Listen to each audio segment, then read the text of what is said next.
Well, I just said to Scott DePace, we still don't know who the president is, and we probably never will. I predict a civil war in this country. And I don't think I'm kidding. Those that think Bush won will fight those that think Gore won. I think I'm very rational about this. I'm not. I'm for whoever won. I just don't think. You would go to war over either of those? No, I wouldn't. But here's the deal. I think there are people who would. Only if they get rebel-roused like Jesse Jackson. Yeah, I liked Jesse yesterday. That was good. Yesterday, I was thinking about this. I think I'm a rational guy.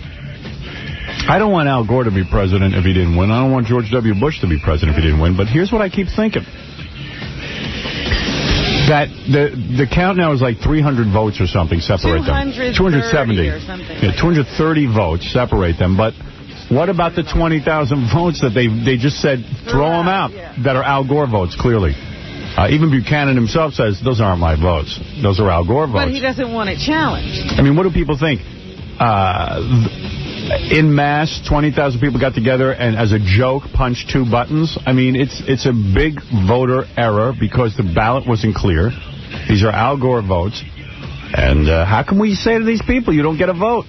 Well, there is recourse in this country. And I hate that George W. Bush. He's got that smirk, and he's like, I'm the president. I don't understand. That's all right. He can say whatever he wants. That's my contention in this whole thing. The 2 of those idiots should just shut up now. Because it's not about them. It's not. It is not personal. They don't own the presidency. Right. They serve at the pleasure of the people. They get to campaign before the vote. And then you shut up and let us figure out what happened. Right, because we don't know what happened. George W.'s like, well, I'm picking my cabinet. You can do all you want, and there'll be a bunch of guys sitting with you in Texas if you lose. All right. But he thinks he's entitled. I really hate the smugness. Well, that's why I don't think either one of them deserves to be president. They're sitting there scrapping over it like it's one of their toys. Well, I think they have to scrap because someone's got to say, listen, we're not putting up with it. No, it's not about whether the people in Florida say, look, we want our vote counted. But for them to be sitting there going, no, it's my presidency, no, it's my presidency, that isn't what it's about. Well, maybe you're right, but I still think they're going to scrap because they want it bad. But, and I think they will be turned on in 4 years. Yeah. Well, I love watching it on TV. I got to tell you, it's better than the Super Bowl. It's better than the World Series. Yeah, I couldn't take my eyes off it yesterday. I watched CNN nonstop.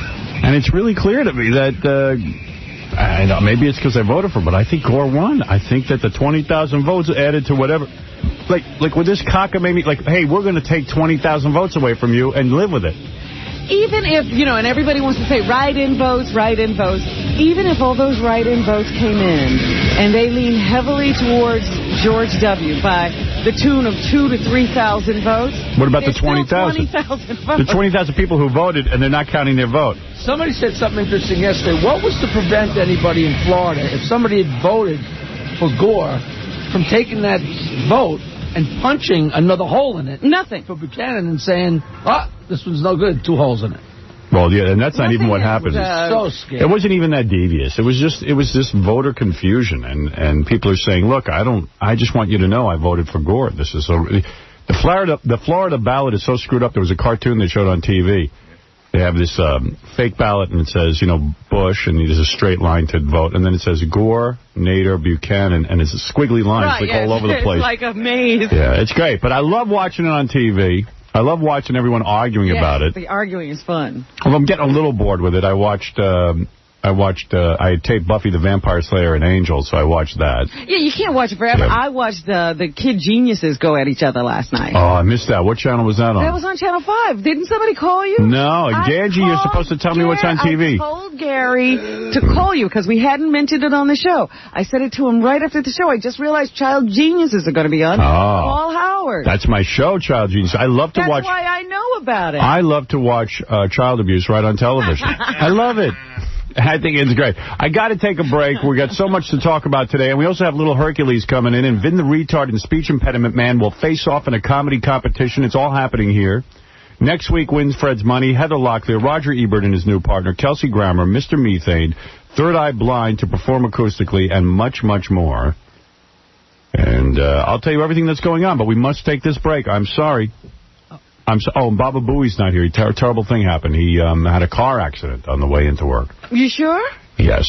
Yeah, totaled his car. What happened? Totaled? Yeah, but he's fine. He's all right. He's all right. He has a bump on his head. He's being checked for a concussion, but they say he's okay. You don't know how that happened? Don't know any. No one's spoken to him. It's just the engineer got the call this morning. There's hardly anybody on the road at this time. Well, maybe who even knows if he had it with someone else. The roads are very slippery due to the rain. They say, from what we hear, his teeth saved him. Oh, like an airbag. They broke his... They broke he would have gone through the windshield, but his teeth... They broke his flight. I hope he's all right. You say he's got a bump on his head. Sounds serious. No, he says everything's fine. Totaled car, though. Yeah, so maybe he'll call us in with a report if he's okay. We're going to take a break. We'll be back right about... I don't know. We'll be back. Radio's shock jock Howard Stern. You're listening to a man who has a small, moist, brown stain in his underwear. Howard Stern.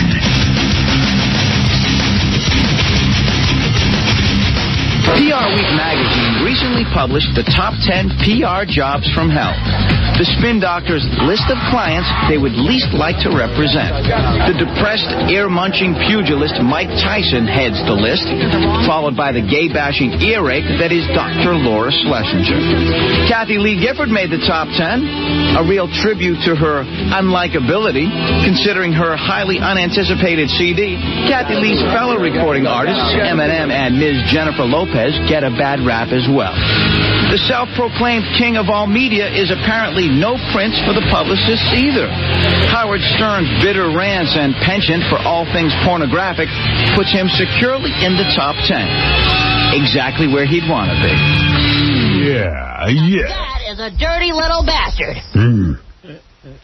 I do like that publicists do not want to represent me. They say I'd be a publicist nightmare. I like that. I do like it. He's right. Just where I'd want to be. Welcome to my name, man. Right. Good morning, everybody. Good morning to the world. That's right. The world is tuned in, waiting on my every word. Hello, world. Hello, people of Earth. People of Earth, how are you? How are you, people of Earth? Hello, the world. Yoko Ono, when it was one year, she had the idea to have a worldwide playing of the song Imagine, all at the same time on every radio station. And she got on and she went, hello, people of Earth. How are you? Hello, the world. How are you? Yeah, honey, mellow out. It's not the world, baby. Imagine John never met Yoko. Shut your mouth. Wouldn't that be fun? Ooh, ooh, ooh, ooh. You could say I'm a dreamer. I'm not the only one. Gary update. He is now in a tow truck after having an accident. One of his teeth was knocked out, and he's towing it to the dentist as we speak. It's not the car they put? No. The car and the teeth were totaled, and he's towing his tooth to the dentist. I don't know what happened. I feel bad for him. I am unable to communicate with him. I guess he's not in a place that he can talk to us, whatever that means. Usually with cell phones, you can talk to anybody. But he had a car accident. I don't know how serious it was. Man, am I tired. I went to bed early, too. This week has been tough because of that election. It's wearing me out. I'm very involved. I really am. Every minute I have it on, and every time I turn it on, I get steamed up because I think I understand what should be done here. But people ask me, what do you think's going to happen? And the answer is, I don't know. Nobody knows. No. Because we're in, like I said, new territory, and everybody's trying to figure out exactly what you're supposed to do. I don't know how they're going to work this out. I honestly don't. What do you think should be done? What do I think should be done? Quite simply this.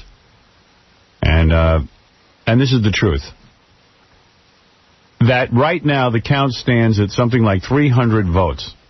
Or 270 votes, rather. Yeah, it's below 300. It's back up over 300. The final precinct called in, they said... Oh, really? Over 300 now? I think it's... The last I heard was still... Like 30? Okay. Whatever it is. 330, 270. Still not a lot. Not a lot of votes. It's tiny. And I feel that what has happened is Florida came into question because nobody could call it. They went back and did a recount. Suddenly, it went from Bush was winning with a couple of thousand votes to 300 votes. That already disturbs me.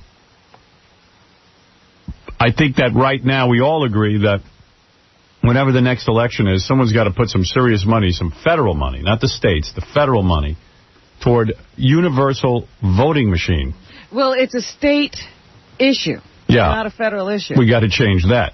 It's got to be, they got to bring in IBM and let them work out the problems. I read an article in the Wall Street Journal yesterday that addressed this. They said, what's going on with our voting machines? And it was really disturbing to read that the punch card system was started in the 1860s or something. Of course. And the voting machines, what we call the voting machines that are more up to date, were built over 100 years ago. Over 100 years ago, the same exact voting machine. You're still pulling that lever. It's mechanical. And as far as they know, the company that originally made the voting machines is no longer even in business. You can't get another one. You can't. They're collector's items. And really, in this day and age, I think we can see that there is so much opportunity for inaccuracy. But what is interesting to me is that I don't know what happens in other states, but, looking at Florida, that every county has a choice of how they're going to vote. Yeah. And not only that, they even say now they think there was some fraud through the post office. Did you read about this? No.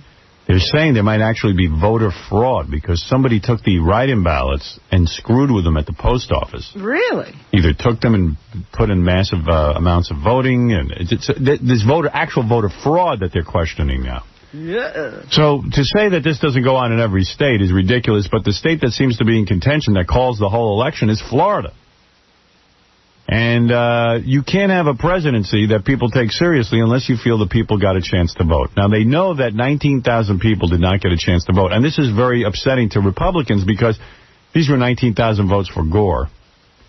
And everyone wants to forget about that. Say, well, too bad. They don't get to vote. Yesterday, somebody was saying to me, well, and the Republicans have been screaming, but what about what the networks did by calling Florida? Did that keep somebody in California from voting? Well, they've done that every year. But my point is, the people in Florida actually, those 19,000, they actually got up and went, they struggled. They made the effort to go vote. Yeah, and what should count. Yeah, and what should happen really, if you ask me what I think should be done. I think that they have a list of the people who voted in this county, who actually voted. I don't say have a recall vote of the entire county. Just the people who voted. Right. The people don't get a second chance to decide whether or not to go out. And have it done in a way that isn't a punch card. And then find out who won the election and count up Florida. How else would you do it? It's got to be a fair election. There's any number of ways it can happen. If it goes to a judge, the judge could just completely throw out the whole county vote. Right. And say, that's it. We're not even going to worry about that county. We're going to take the vote from everybody else except that county. Then you have to accept it. That county's in question, and that's the way it would have to be. Or he could recall an election in that county. Yeah, listen, it's not a football game. People say to me, why can't Al Gore just accept it? Because it's not a football game. So, we're not using instant replay. This is to find out. About that. We want to know what the will of the people is. And it's because it's so close that every vote is important. Yeah. Well, anyway, so like you said, let a judge decide whether this should be done or not, and then go with his decision, whatever it is. That's what we have to do. But, they could legally challenge that to higher court. Yeah. And the Republicans are threatening to start challenging votes in other states if that goes on. What is it, Benj? I don't understand one thing, Steve. Sure. Why are you saying 19,000 people didn't have a chance to vote? No, they had voted. They had nullified their votes. But isn't that... I mean, if you put two things in... You want to know what those people thought. You want to know who they voted for. Well, wait a second. You're right. It's not Even Buchanan says, listen, with no smirk on his face, he says, listen, I know those votes aren't for me. They were for Al Gore. But that on people excluded because of some idiot's ballot. But these are all people who are upset. They didn't all suddenly decide to vote for two people at the same time as a joke. It's not a joke. And they said in the last election it happened to 15,000 people in that county. But we're not... listen, someone should have challenged it. But so you're saying, if people vote twice, shouldn't you know to go tell somebody? Of course you should know a lot. It shouldn't even happen, but it happened. I mean, what about people that didn't know to register? I mean, I'm just saying, you can normally on things like situations... No, this is a situation where people voted and were misled. Let me say something to Benji. Benji, do you realize you can't have tests at the voter place? Right, I know. You can't write on wax paper, I know. Well, no. I'm simply saying that the stupid get to vote, too. And if they can't vote, it's supposed to be easy enough for them to figure it out. All right, listen, we have Gary Delabate, my producer, on the phone, who just is fresh from a car accident. Gary. Hey, boss. First, let me say something. I am very concerned. I don't like that you were in a car accident. Did you total your car? I think so. I'm looking at it now in the back of a tow truck, and my 10-day-old car... Oh, I didn't know that. With less than 500 miles on it is sitting on the back of a tow truck, and I'd say the first 2 feet of it are pretty much crumpled in. 10-day-old car? What happened? What happened? I was driving on the highway, coming to work, and, the roads are really slick, and I guess there was a guy in the left-hand lane who must have been in an accident a couple of minutes before me, and he was just in the left-hand lane, and his lights were off because I guess he was in an accident. I just, by the time I saw him and stepped on the brake, I slid right into him. Wow. Oh, you were a chain reaction. Wow. Yeah, that's what happens. A lot of these guys get in accidents, and their car's just sitting in the middle of the road. Yeah. What? You banged your head, right? Yeah. So I got I don't know. I don't go to the hospital. Why won't he go to the hospital? What are you doing out there? Yeah, nobody seemed to know what was going on. I just got a really bad headache. You have a bad headache? Go to the hospital. I am. I'm going to go. I'm in the Bronx somewhere. You know what I mean? Oh, no. Yeah, I know. I'm like, can you help me out there? Like, yeah, the 5 train's over there. Are you kidding? Yeah. Were there any cops there or an ambulance? Yeah, the cops are like, how do you feel? My head hurts really bad. And they go, you want an ambulance? I was like, I don't know. And then they're like, all right, you go with this guy in the tow truck. Hey, go with the tow truck. Go with the tow truck. His connection is bad. Is your head bleeding? No. It's nothing like that. I mean, it's just, the thing I'm weirded out by most, I don't know, is that my airbag didn't go off. Because I think I hit, hard enough for it to go off, but it didn't. That is weird. Yeah. But, so I'm gonna go somewhere and, get looked at. What'd you hit your head on? I don't know. It's the back of my head, so I wonder if I wonder if it was just whiplash kind of thing. Like a whiplash thing. I just feel like my neck hurts in the back of my head, Wow. I always thought whiplash was not a real thing, but apparently it might be. Right. Well, don't get... I would go to a hospital and get it checked out. Yeah, that's what I'm going to do. So yeah. I'll call you later. But do you have transportation now? No, I'm going to call a cab. 2 things. A, all my teeth are in. And B, I called Laura right after Robert spoke to me yesterday to tell her that Child Genius show was on. Oh, okay. Oh. Well, maybe she taped it. I think Mike taped it for you. Why don't you call me? Well, because I didn't know I think you were at the gym or something. So I figured I'd call Laura. She talks to you. I'm at the gym? What do you mean? Well, at the time he was calling, were you working out? Yeah, but why don't you just leave me a message on my machine?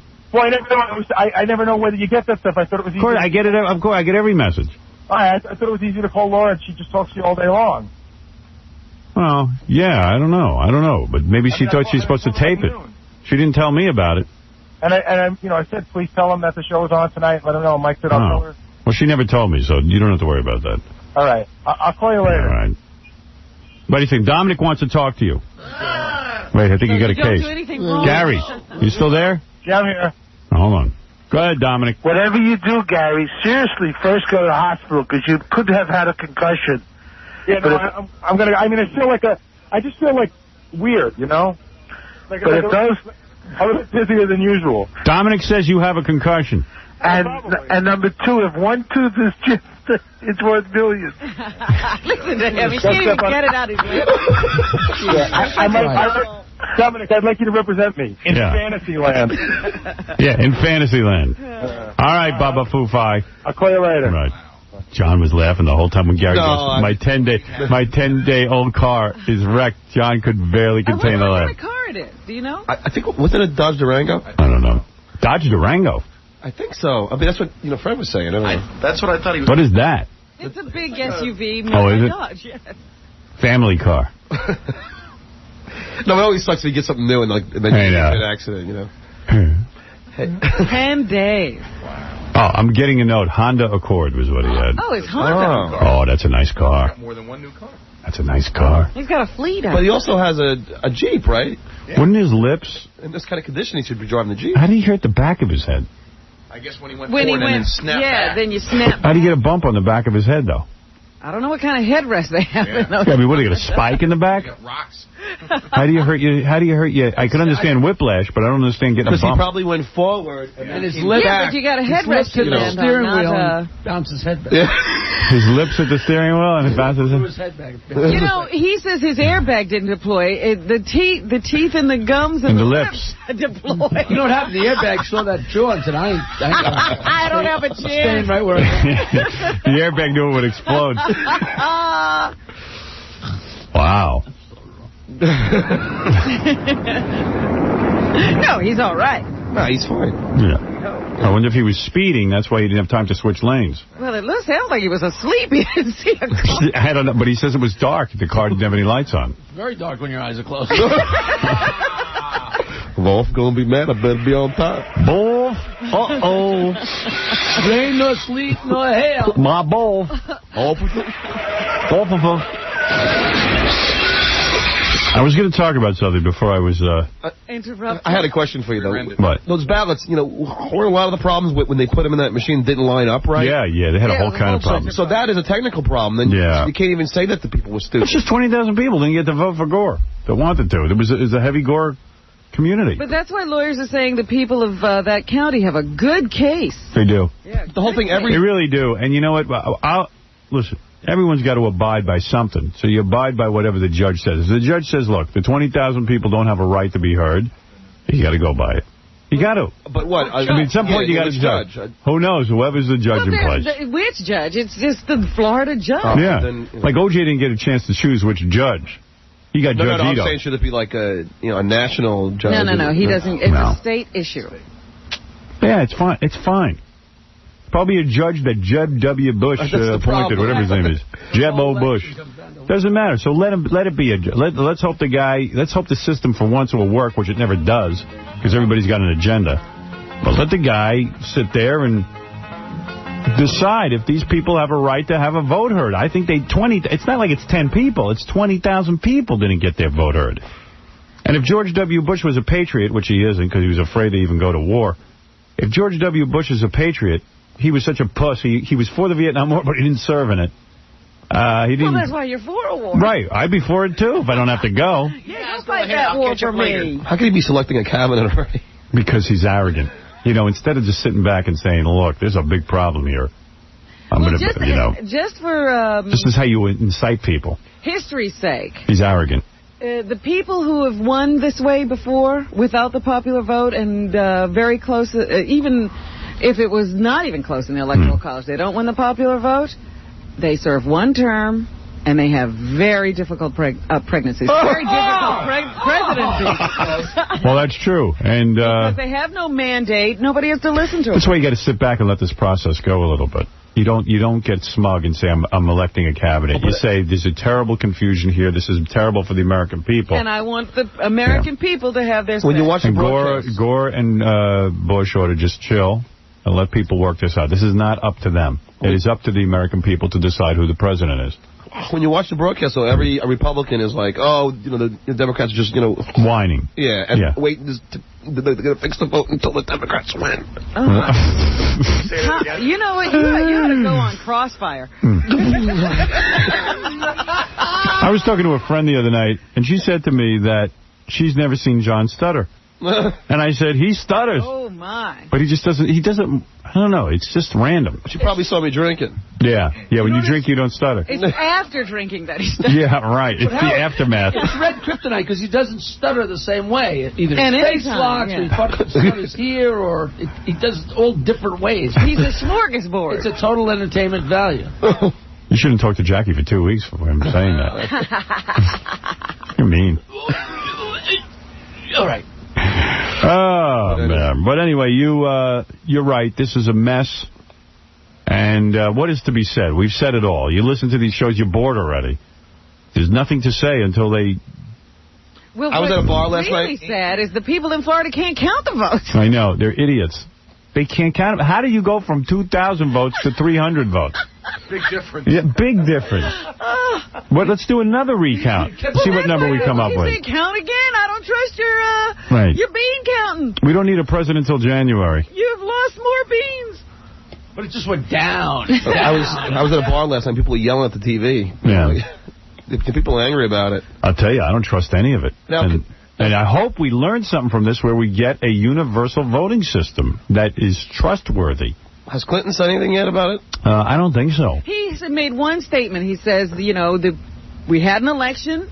The people have spoken. It's just going to take us a while to figure out what they said. Yeah, he's right. That's exactly right on the money. The people have spoken. They've done their job. They voted in record numbers. But nobody knows what they said. In fact, did you realize that both of these guys got more votes than Clinton did? Yep. Yeah, but a lot of people turned out to vote. Joe, what's up? Yeah, what do you think about that big spook Jesse Jackson? He couldn't wait to get down there and start shooting his big lips off. Jesse Jackson doesn't help the situation by going down there. He's a kook. Look at him as such. Yeah, Just because presidents meet with him doesn't mean he's not a kook. Yeah, Jesse Jackson really is not called for here. He already had like 50 black people behind him screaming, "This is not a black or white issue." He was holding up the ballot. He says, "This ballot is fuzzy." He wants to always be at the center. Wherever there are cameras, you can Did you see him during the election in Pennsylvania when they cut to him? No. He could barely speak. He was like, and he kept I didn't. But by the way, I don't know who am I to say. When Jesse Jackson went down there, he started rhyming. He had a rhyme prepared for this. Yeah. He did. He did have a rhyme. He had a rap. A stitch in time saves 9. But my question is, they said, there were like 200 or 300 people with signs. They were like at a football game. They had their signs written, and they were yelling at each other down there. And one of the reporters for CNN said, these people have been here all day. Doing what? Who are those people? I don't know. I don't know. How do they get to stand around all day? I want to see him hooked behind a truck and drug down through the bush camp and see how they think of that. Well, I understand you have your problem. His kid ain't much better. He was on a show the other day, but at least his lips ain't all tangled up. He got his lips untangled? Yeah. Another spoda. Hey, all right, thank you. Have a nice day. I'm going to go up and put the sickle cell in watermelon. Good day. All right, Joe. You have a fine day. What's a spoda? Because I'm going to turn for a black person. What's a spoda? Huh? They supposed to be white, but the bastard's black. Oh, man. He's breaking himself Daniel up. Carver, see you later. Spoda. Howard, so you think there'll never be a re-vote, right? There could be. If the judge determines that that's what should happen. There could be a revote. They're saying that's. I mean, to me, if I was a judge, I would do that. Because why would Republicans be against that? Because Gore won. But that's the point, then. If they know that's why they're against it. Right. They don't want to revote because the people who got nullified, 20,000 people. You're not talking about 100 people. You're talking about 20,000 people got nullified as if they don't exist. So they know that Gore won, then. They know Gore won. Yes, Gore won the election, but no one wants to admit it. They'll know he'll win if it's a revote. If they count those votes, Gore will win in what now would be a landslide compared to the 200 or 300 votes that Bush has. But nobody wants to thank it. I simply don't want to see another campaign. No, and if they set another election date down there, there'll be a whole new campaign. Well, that's why they can't have the whole county revote, because people will be getting paid thousands of dollars just to go vote. Yeah. They can only use the registered voters, the people who voted already. And let them do it quickly, within 3 weeks, And the judge will entertain arguments from both sides, John. It's not like he just sits in a room by himself and decides. They will argue the law, and he'll come out with a decision based on those arguments. Here's Big Black. He's got tape of Jesse Jackson rhyming. Oh, good. Okay. Hey, what's happening? Hey, man. Oh, wake up. Dude, come on. Talk into the phone so we can hear you. You wait all morning to get on, and then you're like, hey, man. Hey, Howard, I was talking to him the other day, and he was telling me that, I was asking him, how come he hasn't got a job? Yeah. He said he tried twice and was turned down, and that's enough for him to, he knows he can't get a job. Yeah. He tried twice. Why should he be rejected? No, but it's not so much like I'm rejected. They didn't even tell me they rejected me. They wouldn't even call me back or write me back. That's the way it goes. Dude, they don't owe you that. Welcome to the world. Yeah, like, hey, you should sue. Oh, how horrible. Gee, you got turned down for a job. They didn't write you and call you names. Yeah. They just left you alone. I'd hate to give you the list of radio stations that turned me down when I first applied for jobs. Told you why. But don't they tell you that we're sorry we can't use you? Not always. No, they're not obligated to tell you anything. You submit a tape. Just don't hear from them. Yeah. But that was and you wait the rest of your life waiting to hear from them. I'm still waiting from some radio station. Yeah, they're going to get back to you. But he won't look for another job now because he's tried. Well, he doesn't want a job. I do want a job. No, you don't. You want a job where you don't have to do anything. He says to me, yo, let me hold a camera down there. With no experience. Yeah, nothing. You don't want a good picture of yourself. No. Just one big black with a nice paycheck where he doesn't have to do anything. Oh, I'm not that bad. All right, give me a tape of Jesse Jackson rhyming. That I want to hear. All right. This thing is not about Mr. Gore and Nashville or Mr. Bush and Austin. The people had their vote taken from them. This is a people's vote, revote, or revolt. It's about we protect the people's vote.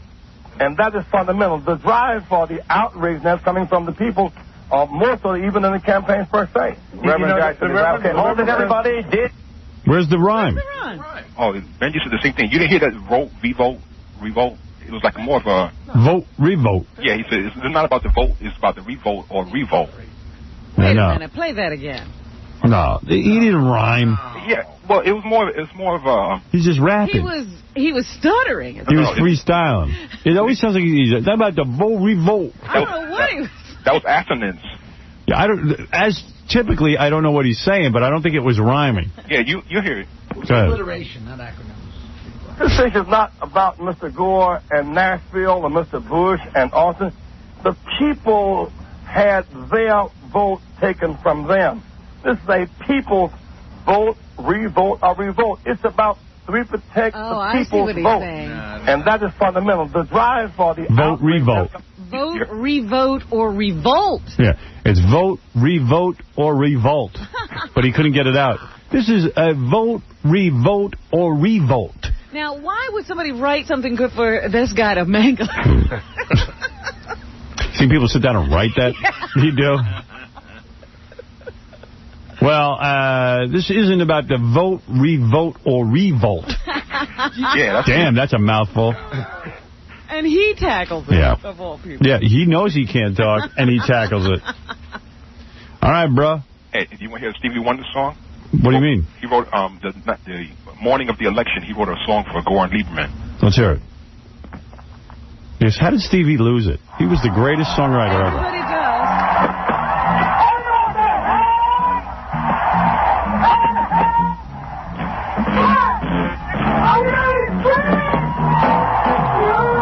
Is that Stevie? There you That's Stevie.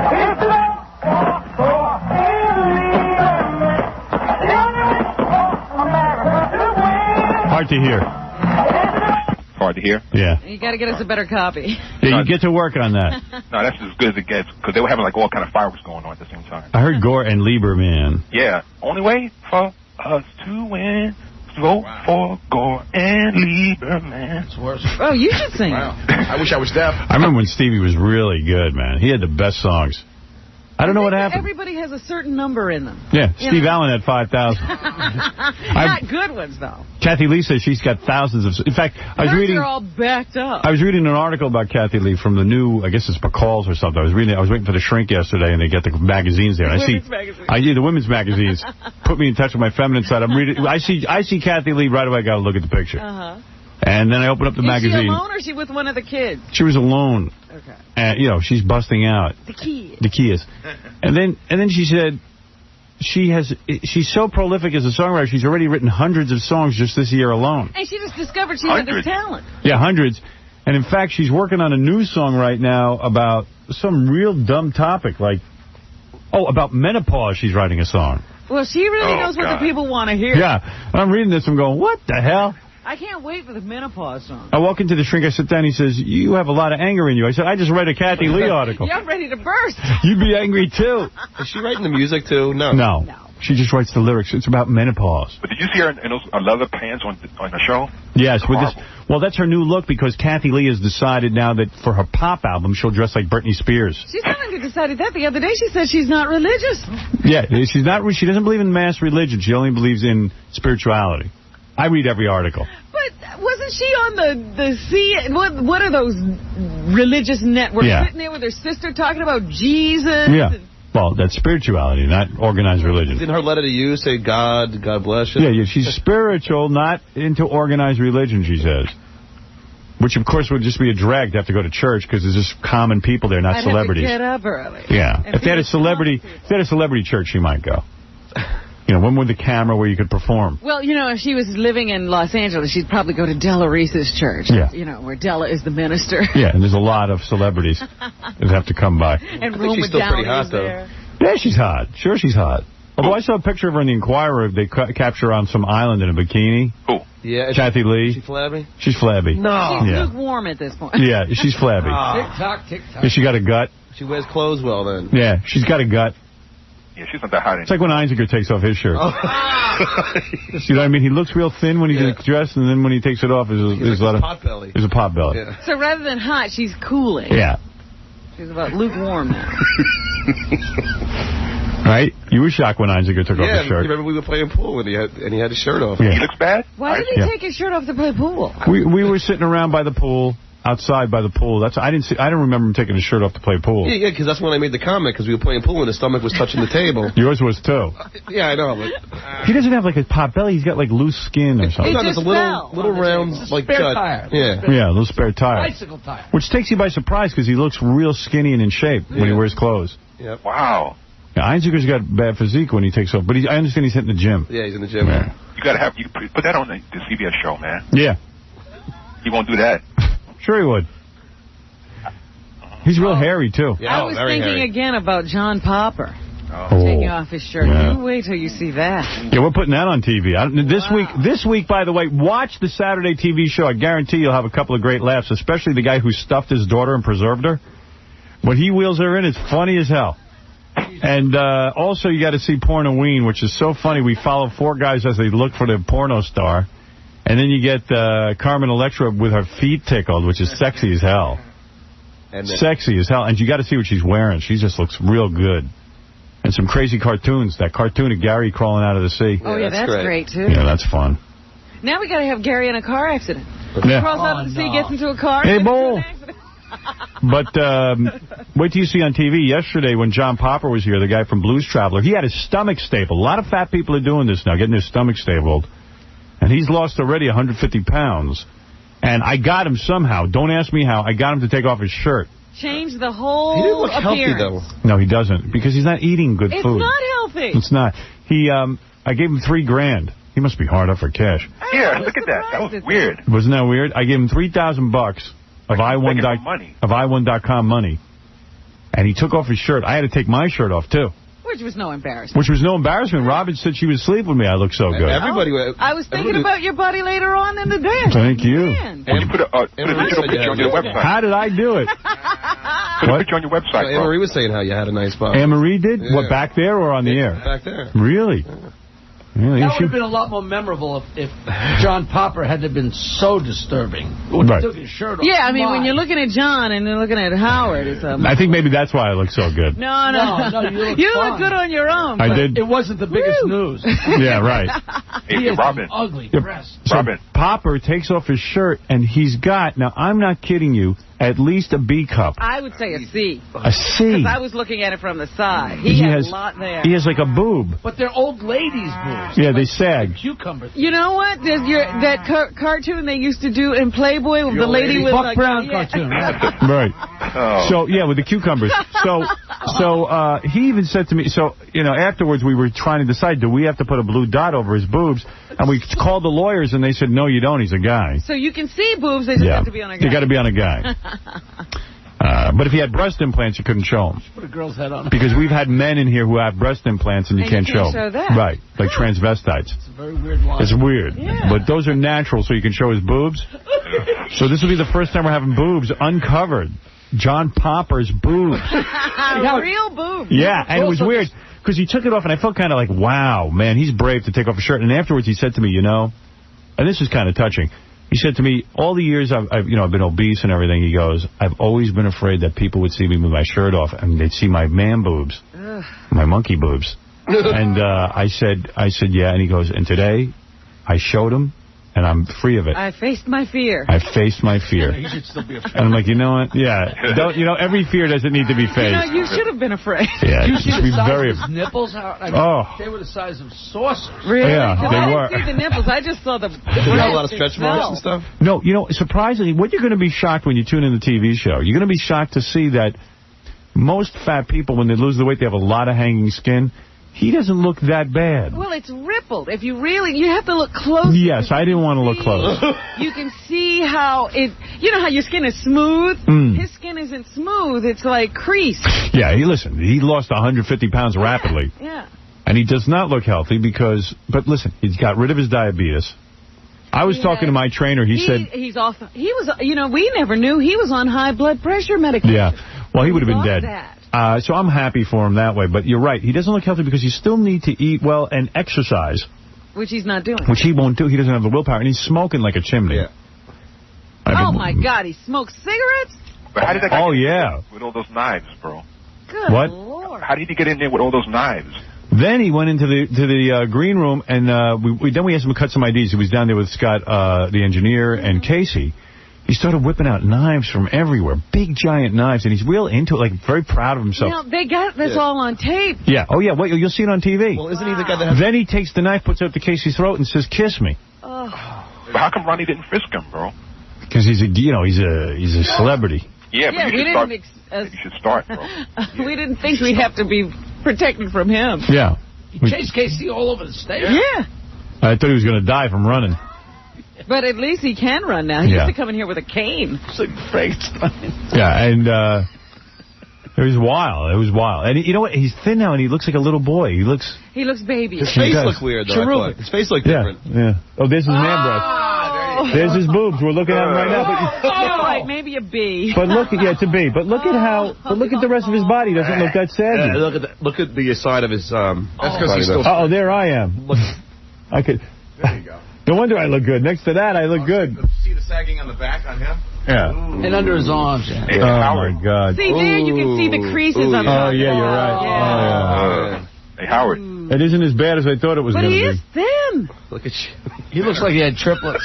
I don't look much better. No, you look good. Yeah? I told you. I was like, where's he tanning? Freeze that camera on me. Hey, you know what? I don't look too bad. You look good. Nice. Robin. Yes? Does he look as good as the private parts picture? That's what I said. That's what body he has now. Yeah. He almost looks like himself. Yeah. I almost look like the picture I give you guys. He can take that picture himself this time. Yeah. So you shave your chest hair, right? I know. I don't shave it completely. I just take some of it down. But look, he's trimming all the way down the stomach. Oh, yeah, of course. I trim them down by my bush, too. I figured because thought it's girls going like hairy all the way chest. down. Girls like hairy chest, but not overly hairy. I was a little too hairy. You don't want to get lost in it. Yeah, you don't want to get lost in it. Right, Robin? That looks about right. That's nice. That's not bad. But you can tell you're doing something. Way too much. Yeah, right. You know something's up. You're a little au fait, man. What? You're a little au fait. Hey, what are you talking about? What are you talking about? What you talking about? You're doing a little something. You know what an au fait is? No. What? It's a term it's a derogatory term for white people. Oh, really? Oh. I never heard that one. And God, I've heard them all. Au fait? I knew he didn't know. What's an au fait? Not that I meant like a little gay, like, you know. No. It's under fait. Fait is gay. Au fait is... What is it, though? Like hunky or... Oh, man. It's a slam. This one I never heard, and I grew up in a black community. This guy, I don't know where this guy's from. Au fait. Richard Pryor said that in that bit he did on Saturday Night Live. Oh, yeah? Yeah. All right, well, thank you. And you any Rosie or Star Jones? What do you got? I got Rosie talking about the election, how she was almost crying. And, she did cry. Star Jones was down in Nashville when Gore was about to concede, and she was one of the guys telling him, don't concede. She blocked his way. He couldn't get downstairs. Well, you know, she's right. Star Jones is right. Don't concede is right. I mean, for Christ's sakes, dope. But he didn't know at the time that there were only going to be a few 100 votes. But George Bush got mad at him, though. Yeah. George Bush started calling him, he said some kind of names, and then Gore went... Well, he didn't call him a name, but he was like, wait a minute, what are you saying here? Yeah, what are you saying here, boy? Are you going to take back your concession? You're recanting your concession? And he goes, don't get snippy with me. Yeah. Well, my brother told me it was all taken care of. Is that what he said? Yeah. Oh, and he said, rest him down. Yeah, right. Well, let me tell you something. Yeah, this is not the family deciding who wins. I wish I could have heard that conversation, bro. Mm-hmm. All right, let's hear Rosie. Okay. Hurry up, because we got to take a break. Hello, darling. How are you? I'm good. Were you up late, too? I was up all night. I was up so late. But you know what? You gotta love America. Isn't it amazing? Everybody voted. Let's so many hear people it got for out. everybody. An amazing turnout. Amazing. Yeah, that's amazing. I love that band leader. Really amazing turnout. Just wonderful. Just very happy. I'm very scared that it's a tie, though. But you know what? They're gonna figure it out. It's gonna be all right. Yeah. We're gonna support whoever wins. Excellent. That's what we're gonna do. Excellent. We hope it scores. But we're gonna support whoever wins. I still hope so. That's what you do in America. You support who wins, you know? Absolutely. Yeah, but what a great, it was so exciting, wasn't it? Incredible. First Florida, yes for Gore, and then later no. And I know. Then, I'm such a dweeb, you know, because I have friends in Florida. She ain't crying. Me up because in Florida. I don't have to listen to the whole Rosie O'Donnell show. Yeah, where's the She explains that she cried. Oh, it was just right there. All right, let me...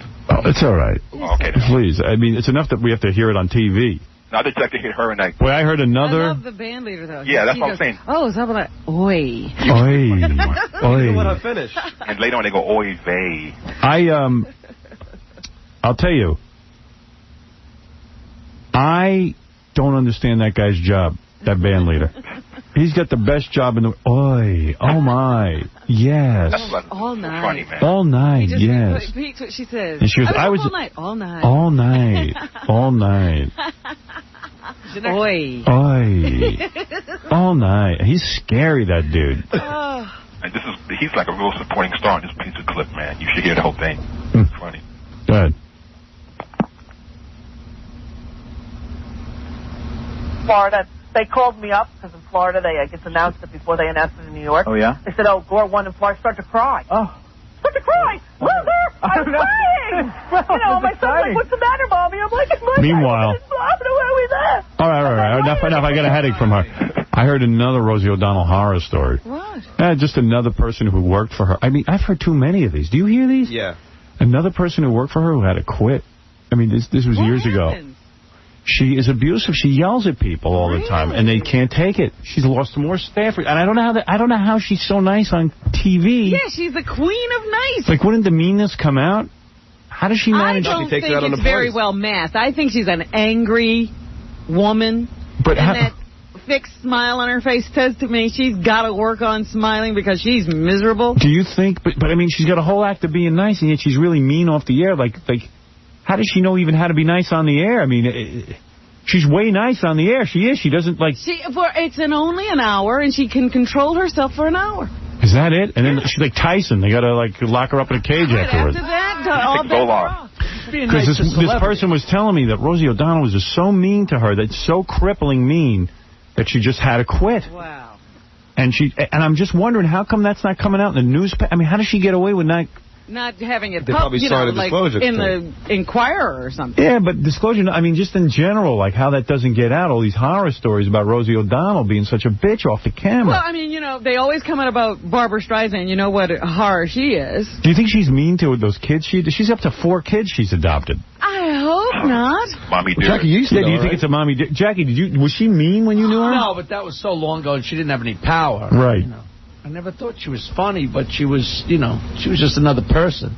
Right. But the horror stories about her show have been around forever. Yeah, but this was another one. The staff rotated so fast in the beginning. And this was somebody directly who worked for her. Another one. And I know 3 other people who just tell me these stories, and I go, well, maybe they're telling them to me because, I'm always talking about her. That whole thing. But this was through another person, a friend of mine who said, I spent the whole day with someone who worked at Rosie O'Donnell, and just going on and on how mean she is. Yeah. But then, I mean, and that Diana Ross is difficult. Those stories come out. How come they don't come out about Rosie? I don't know. I don't get it. Well, the people that still work for her are frightened to death. I know if I was mean to anybody, be in the paper the next day. What is the case? Publicists don't even want to work with you. I got to take a break. Howard, a guy called us yesterday and said he used to intern for her at some point, and he said that he had to wake her up a couple times on the phone, and every time she would yell and curse at him. He wants to come on the air. Oh, good. Can we get him next? Yeah, let me see if I can get him. All right, I'll take a commercial break. We'll be back right after this. The Howard Stern Show. Which member of the Howard Stern Show staff claimed that if they could change one thing about Howard, it would be to make him an all-around more generous person? Is it Gary Delabate, Baba Booey, Jackie Martling, or Casey Armstrong? That's nice. The answer after this. This is the Howard Stern Show on WBCM. And now the answer to who on the Howard Stern Show staff claimed that if they could change one thing about Howard, it would be to make him an all-around more generous person. If you said Jackie, you made the right call. And now, here's Howard. Wow. I knew it. Once again, the ugly head of Jackie is reared. Reared, Of course, he's so generous. His history of generosity is staggering. Yeah. You and that myth. Jackie Way Too Many Heineken Martling is brand new Filthy CDF Jackie available on the Jokeland Web Mall or call 1-800-323-KING. Next Thursday, November 16th. Drunk. Right. A big, stupid drunk. Here. Next Thursday, November 16th at the Palace Theater in Stamford, Connecticut. It's Jackie. For MP3 audio and Filthy 3D Jokeman, visit jokeland.com. Jackie is a drunk. A big, stupid drunk. He says that's a myth. What's he ever given anybody? Nothing. Christmas is a disaster with him. You know, I'm sitting here, my assistant Laura said to me, what are you doing about Christmas gifts this year? And I said, oh, not again. Then don't do it. If that's not what is in your heart, don't do it. Oh, it's definitely not in my heart. Then don't do it. No, you got to do it. Yeah, why do you got to do it? Same reason you got to do it. I do it because I like to do it. No. That's a lie. I do? Yeah, you're such a good person. No, you do it because, listen, you got to do it. No, I do it because I like to. Nobody likes giving gifts. I like getting them. I like giving them. I like getting them. I like getting them, too, but I like giving. So I got to go out and get gifts, and I'm like, what the hell? You know, first of all, there's a whole hierarchy of gift giving. I got this whole situation, and we have in my computer I've got a C list, a B list, and an A list. That's disgusting. Is that true? Yeah, that's true. So disgusting. Jackie, I wish you'd put this much thought in. I better be A-list, as Pat Cooper would say. Don't put me in B company. No, you're on A-list. A company. You know you're on the A-list. You know what I got you for Christmas. But Jackie floats between a C and a B. Oh, he kind of like John Popper. Right. He leaves companies. Yeah, so it's like we got this whole system, and it's like, first I got to sit down and figure out who's in the C list, who's in the B list, and who's in the A list. Oh. A list is the toughest. I got a question for you. Yeah. Where's your wife? Oh, you're disgusting. You know what? You're despicable. You're disgusting. Break my balls all goddamn morning, and I can't. You're A-list. She's A-list. Yeah, somebody should be more generous to you. I don't think me and my wife are going to be giving each other Christmas gifts this year. Right. You know, give her Jackie. He'll take care of it. But I'll tell you something. We continue to get along very well. In fact, we were just on the phone last night talking about Thanksgiving and how we're going to handle it and all that kind of stuff. So, F you, Jackie. In fact, my wife and I get along better than you and your wife. Current wife who you That's right. Allison and I have never had a fight. You still have. You still have yet to have a good day. You what? What? I said, you've still yet to have a good day. I think my marriage is still better than yours. What do you think of that? So there. No, we never had a fight. Even when we separated, we didn't fight. Walking in with two black eyes. What are you talking about? What? Oh, here we go.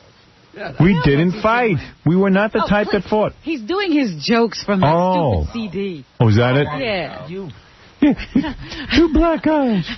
Two black guys or two black eyes? You never can tell. Yeah. Yeah, that's funny. It's supposed to be white.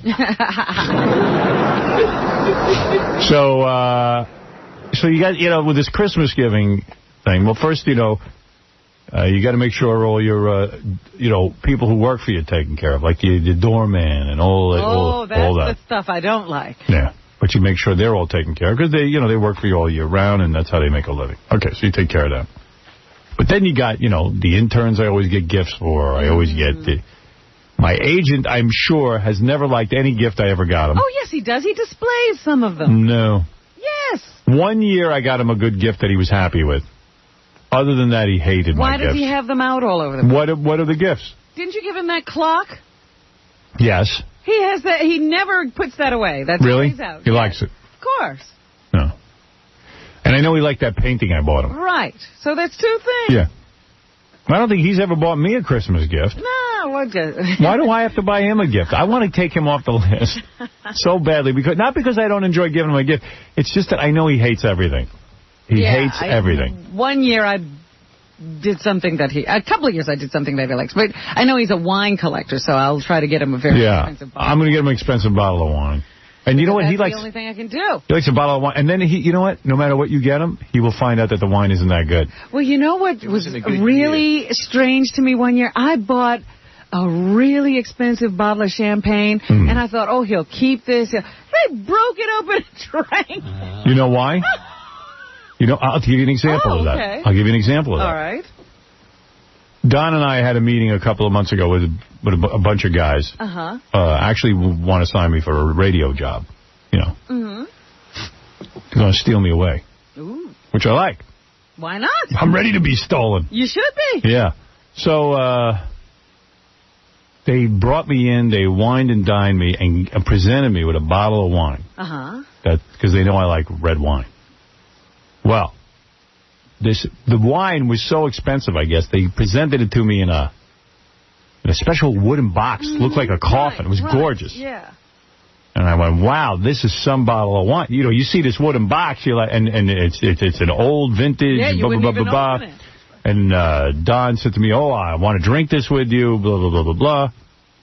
We get on the plane to come home, and Don turns to me and says, we should drink this right away. That wine's not that good. Oh. See? Oh, so he knows. It wasn't any good.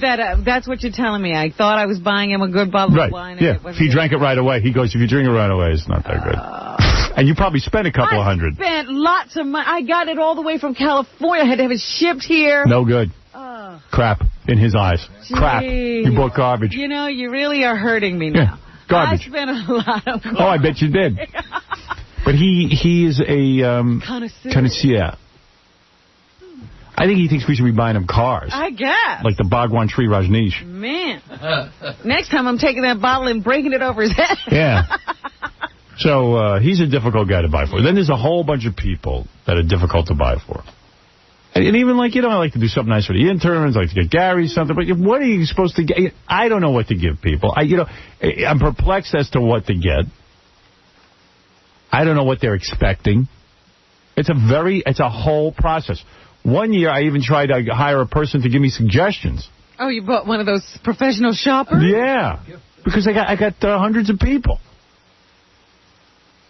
And how did it work out? Some of them I did myself, and some of them she did. It was okay, but I don't know. I don't know if anybody liked what she got. I don't know. You got to get her a gift.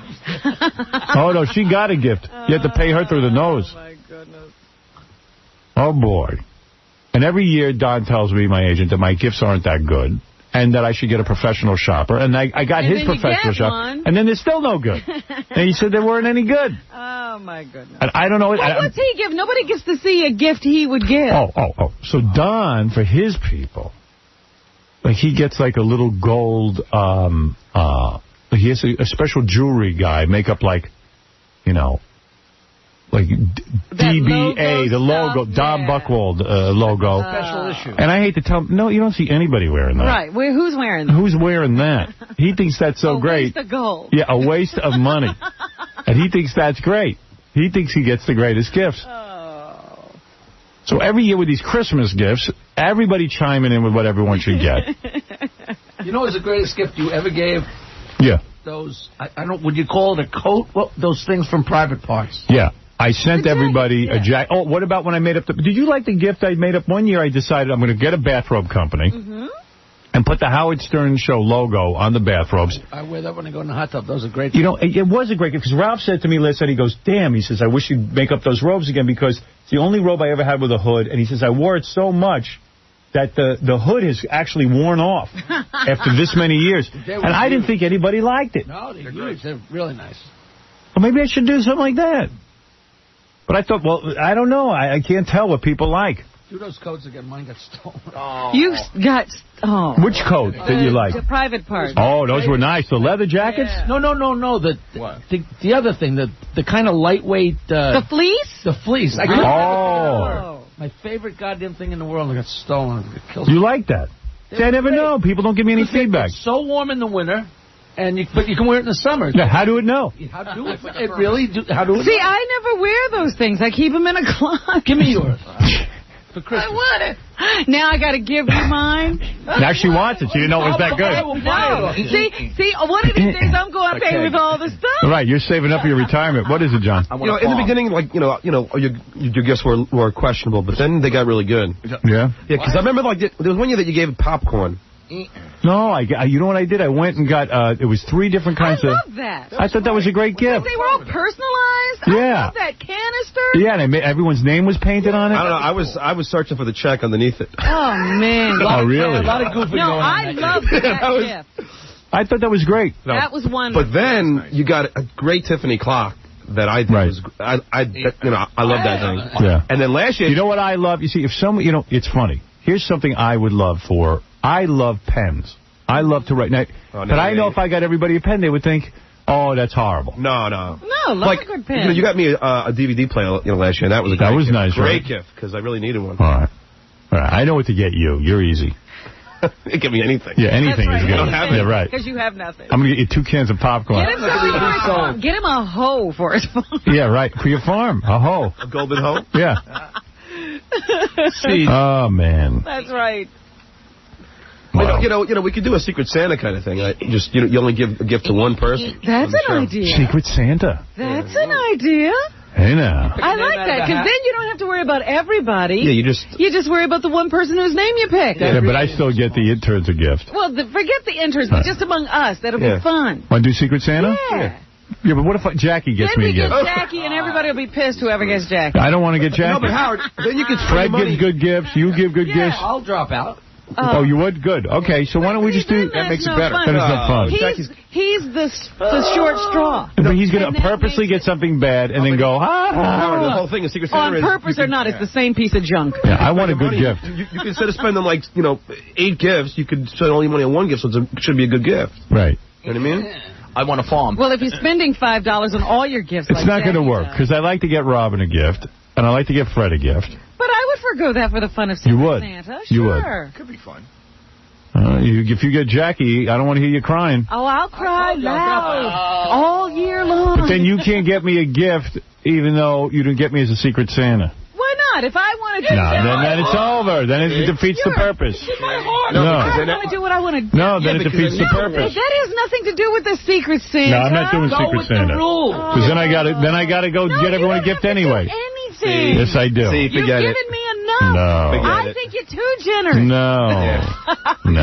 Wasn't she complaining about a birthday gift once? Right. Well, that was unfortunate. She was crazy. That was ugly. Please. Stuff that happened lunatic years. That's right. None of that counts. That was 2 years ago, Jack. That was after therapy. Oh, please, it was 5 5 years. years. 5 years Selective ago. memory. Could have been yesterday. All right. No Secret Santa. Oh. Secret Santa's out the window. Because everybody would have forgotten Scott and Secret So what about gag gifts? I always forget Scott. All your gifts are gag gifts, Jack. Jackie, you know what? Enough with the gag gifts. How about getting somebody a real gift? You always get gag gifts. Jackie, how about the year Jackie walks in and goes, I got you all the gift, but my car was stolen. That was stolen. It was stolen from my car. And then he collected all the gifts everybody had bought for him, and he took them home happily. Right. You never saw a gift. And what would have been wrong with going out and rebuying the gifts that he got us? He never had any gifts. Right. One that's not generous. Right. Joke Man sweatshirts, a couple of Joke we all got that. We've all received wine. that. Yeah, Jackie wine. Oh, yeah. I got a whole case of Jackie wine. Wow. 9221. Jackie wine. Is that good wine, Jack, or is that like $1 bottles that you... Really good, huh? What was that? I don't know. Hello? I don't even know where that's coming from. Really good, huh? Hello? But yeah, Jackie wine. Let me go to Elliot. Elliot, go ahead. Howard. Yeah. How you doing, man? Hey. My name's Elliot from Mississauga. I love your show. You make my morning. I'll make it... From Ontario. Great White North. Howard, listen, I respect the United States. You have an unbelievable democracy, but I think Bush is acting like a jerk. Oh, absolutely. He's smug. I can't believe it. I thought that even before you said it. Yeah, why doesn't he have act like a leader and respect the will of the people, whatever that turns out to be? Yeah, let the people figure out who's president. He's running around picking a cabinet. But he can do whatever he wants. He's got to bring the presidency home for his He's sitting there with Cheney's making a White House in Texas. What kind of nonsense is this? I know. We're going to have 2 White Houses. Well, it's a real mess. That's what's going on there. We're all caught up in him impressing his father. Yeah. This is his love me daddy shtick. Because he embarrassed his father for years. I wouldn't want my prime minister to act like that. All right. Thank you, Elliot. Have a good one. Right. Yeah, you shut up. You're foreign. That's right. You don't have any right. Yeah, Elliot, you shut up. Don't talk about George W. Bush. What you talking about? Right. Let's go to Abraham. Hey, Howard. Good morning. Listen, I want to ask you a question, but if you can do that Secret Santa, just put like a minimum spending price so that Jackie doesn't shortchange one of you. It would be expensive junk then. I already dropped that. Hey, I opened up a newspaper today, and I wanted to see the movie reviews, and they said that, like, Robert De Niro, Cuba Gooding Jr.'s new movie, 3.5 stars, 3 stars, you know, they're very high rating. And this is so great. Adam Sandler, once again, 1 star. But 1 it star. Will make how much? It'll make $80 billion. 1 star, 1 billion. $1 billion. Listen to this. There you go. 1 star, 1 billion. Little Nicky doesn't offer much, but once again reminds you what hell might look like. A place where Adam Sandler movies are on a continuous loop. And Jamie Bernard's doing the review, who, by the way, is not a tough reviewer. I've seen her give a lot of sort of... she's been easy on films. Yeah. She gives good reviews. Yeah, I mean, she understands a fun film when she sees one. The Saturday Night Live alumni plays a goofy son of Satan who must venture above ground to retrieve his 2 brothers. The siblings have gone AWOL in New York City for some illogical reason. The whole movie defies logic. The premise is even stupid. Like, why did the 2 brothers leave? This causes the devil, played by Harvey Keitel, to lose body parts until all that's left on his dark throne is a pair of hands holding up a pair of lips. That's supposed to be funny. One of my problems is that people who really are great, like Harvey Keitel, they have to get jobs from Adam Sandler. The lame premise, if Nicky can bring his brothers back in a magic flask, the balance of good and evil will be restored. He is helped in his endeavor by a bulldog with the voice of Bob Smigel. The bulldog, unlike Sandler, gives a fully textured performance. The movie rests on one joke. That little Nicky with his hair plastered down, mouth twisted to the side, a hoarse whisper, and wheezy laugh is too sweet and bumbling to do the work of the devil. I mean, this guy's got some career going. I don't get it. It's a joke. Each film is worse than the next, and it makes... See, that's why, you know... You never know what the hell the public's going to like. But that's why I say people in Hollywood must scratch their heads and say to themselves, why doesn't our garbage sell? I know. And then you hear guys in Hollywood, they're always telling me, oh, I get Adam Sandler. Like, Ivan told me that, too. And he goes, it's because he's lovable. I go, come on, the movies suck. We got to go to a movie with Ivan. See if he's laughing. Yeah. I want him to go see Little Nicky and tell me if he likes it. I mean, come on. You can't explain these movies to me.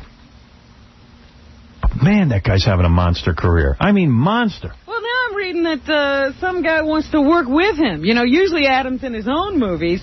Now that guy, Paul Thomas Anderson, who did Boogie Nights, he wants to give him a part in some comedy he's making. Like, Adam's like a great actor or something. Yeah. You got to get him. He's like the most important guy in show business now. It's unreal. This is the bizarro world. Man, it's bizarre. Should we bet how much money it's going to make? Yeah. What do you say this weekend is? All right, 40 million. Charlie's Angels was 40 million. Will it be bigger than that? Oh, yeah. You think, yeah? 50 million. Whoa. I'm going to say 50 million. Really? Yep. I think it'll make a lot of money in the long run. Why do I think each time? I get hopeful and think I think for once it's going to bomb. I say 28 million. Yeah, like because 25. I was just reading a thing. I think they're also opening it a little earlier and running some extra performances to get the numbers up? Yep, to get the numbers up. I still say 28. It's not right. What do you say? You say 28 million? Yeah. What do you want? I'm hoping this is his flop. Me too. I'm saying I want to say 16 million, but I know I'm wrong. I want to say 3 million. Isn't I was going to say, isn't the jig up? But it's not up. The jig is not up. As core audience goes, that's 20 million. All right, I'm going to say 30. All right, wait a minute. 30 million. Is Casey excited about this movie? Yes. Casey, you excited about Little Nicky? He's limp about it. Hey, you're a big Adam Sandler guy. Yeah. Genius. The thing about the Waterboy I didn't really like was he was doing that voice the whole time. Yeah. It looks like he's going to be doing a voice in this one the whole time. He does the same voice in every movie. But it's going to be funny because all those guys that are in the movie with him, they're all the same guys from all the other ones. And so they always do a good rushing job. out to see this weekend? Will you go see it this weekend? No, probably not this weekend, no. I say, you know what I say? 35 million. I'm sticking with 28. I was Based on KC. If Robin's taking 28, Robin, I'll take 20 bones with you. I'll take the over. I'll take 20 bones. All right. You got 20? I got the over. No. Well, I don't know. I believe... I just believe that somewhere someone's going to go, I don't want to go see this. What's the competition this weekend? The De Niro film, which I don't think is going to be big. Yeah, that's not a kid film. Yeah, that's not a kid film. You still got Charlie's Angels, but I think the word's out that sucks. Come on, I think kids like that. You got the Red Planet Mars thing, but... That's going to bomb. That looks like a real... That looks cool, man. It looks cool, but they still only gave it 2 stars, and Val Kilmer's a turnoff for some reason. Nobody likes him. Nobody likes him. This is the movie to see this weekend. Yeah. Yeah, forget it. Everybody's going to see it. I might have to produce Fart Man, because I got news for you. Everybody else is farting. Everybody else is doing that stuff. I had this script was kicking around for years. And yours was a good script. Yeah, mine's funny. Do it. Little Nicky. It's unfriggin' believable. Starts Adam throws up on a piece of paper, and they call that a script. Yeah. Charlie's Angels out this weekend. Red Planet, Little Nicky, Blair Witch 2 it bombed already. Yeah, that's horrible. The Dazzle bombed. The Drunken Master, Jackie Chan, the legend of the Drunken Master, that bombed. Thank goodness. Bagger Vance bombed. Horrible. Bombed. Did you see it? Yeah. Bombed. It's something to sleep through. I mean, it's like a painting on your screen. Bombed. Nothing going on there. You don't even have to have motion for that. Bombed. Hey, is that kid here? Yeah, he just got here. Oh, okay. Coming up next, Little Hercules. This kid, I saw him on the National Enquirer or the... One of those shows, like Access Hollywood or Extra. Oh, no, it was Ripley's Believe It or Not, maybe. Oh, maybe it was that. This kid's 7, Little Hercules, this kid, not only is he 7 years old, and he's got the body of a... Are you sure he's 7? Maybe they're... he's a midget? No, the kid's 7 years old, the kid's totally ripped. How do we know he's 7? I don't know. You will see his face, you'll know he's 7. All right. But you see his body, and the kid's like a bodybuilder.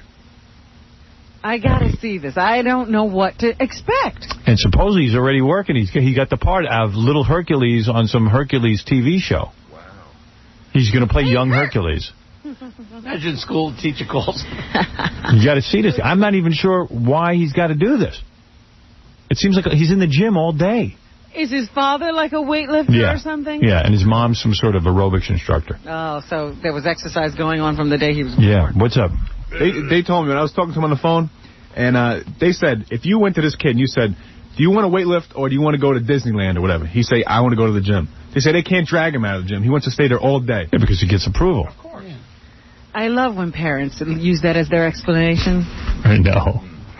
But they should drag him out of the gym. But you got to see this kid. The kid's totally pumped. He's totally tan, man. I just saw him. Yeah, he's in the tanning booth probably. Yeah. All right. Don't you feel silly now, Casey? And I saw the kid on TV. He was wearing Daisy Dukes. No. Oh. And then supposedly the TV show, the controversy was the TV show didn't want the little kid wearing Daisy Dukes, but the parents want him wearing Daisy. I got to ask the parents. See more of the physique? Yeah, so you can see more of the physique. I wonder if this kid gets laid a lot. I don't know. Or is he on the roids?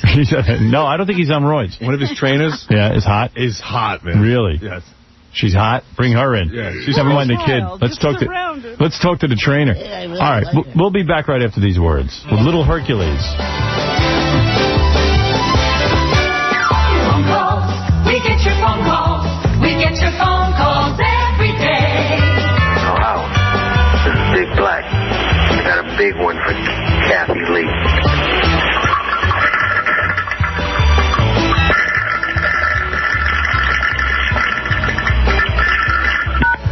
Howard, bottom line is this. I need some help.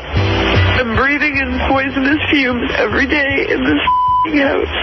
This god-awful, rotten house, man. The landlord won't fix it. They've had to turn off the heat, everything because of it. I have no money to get out.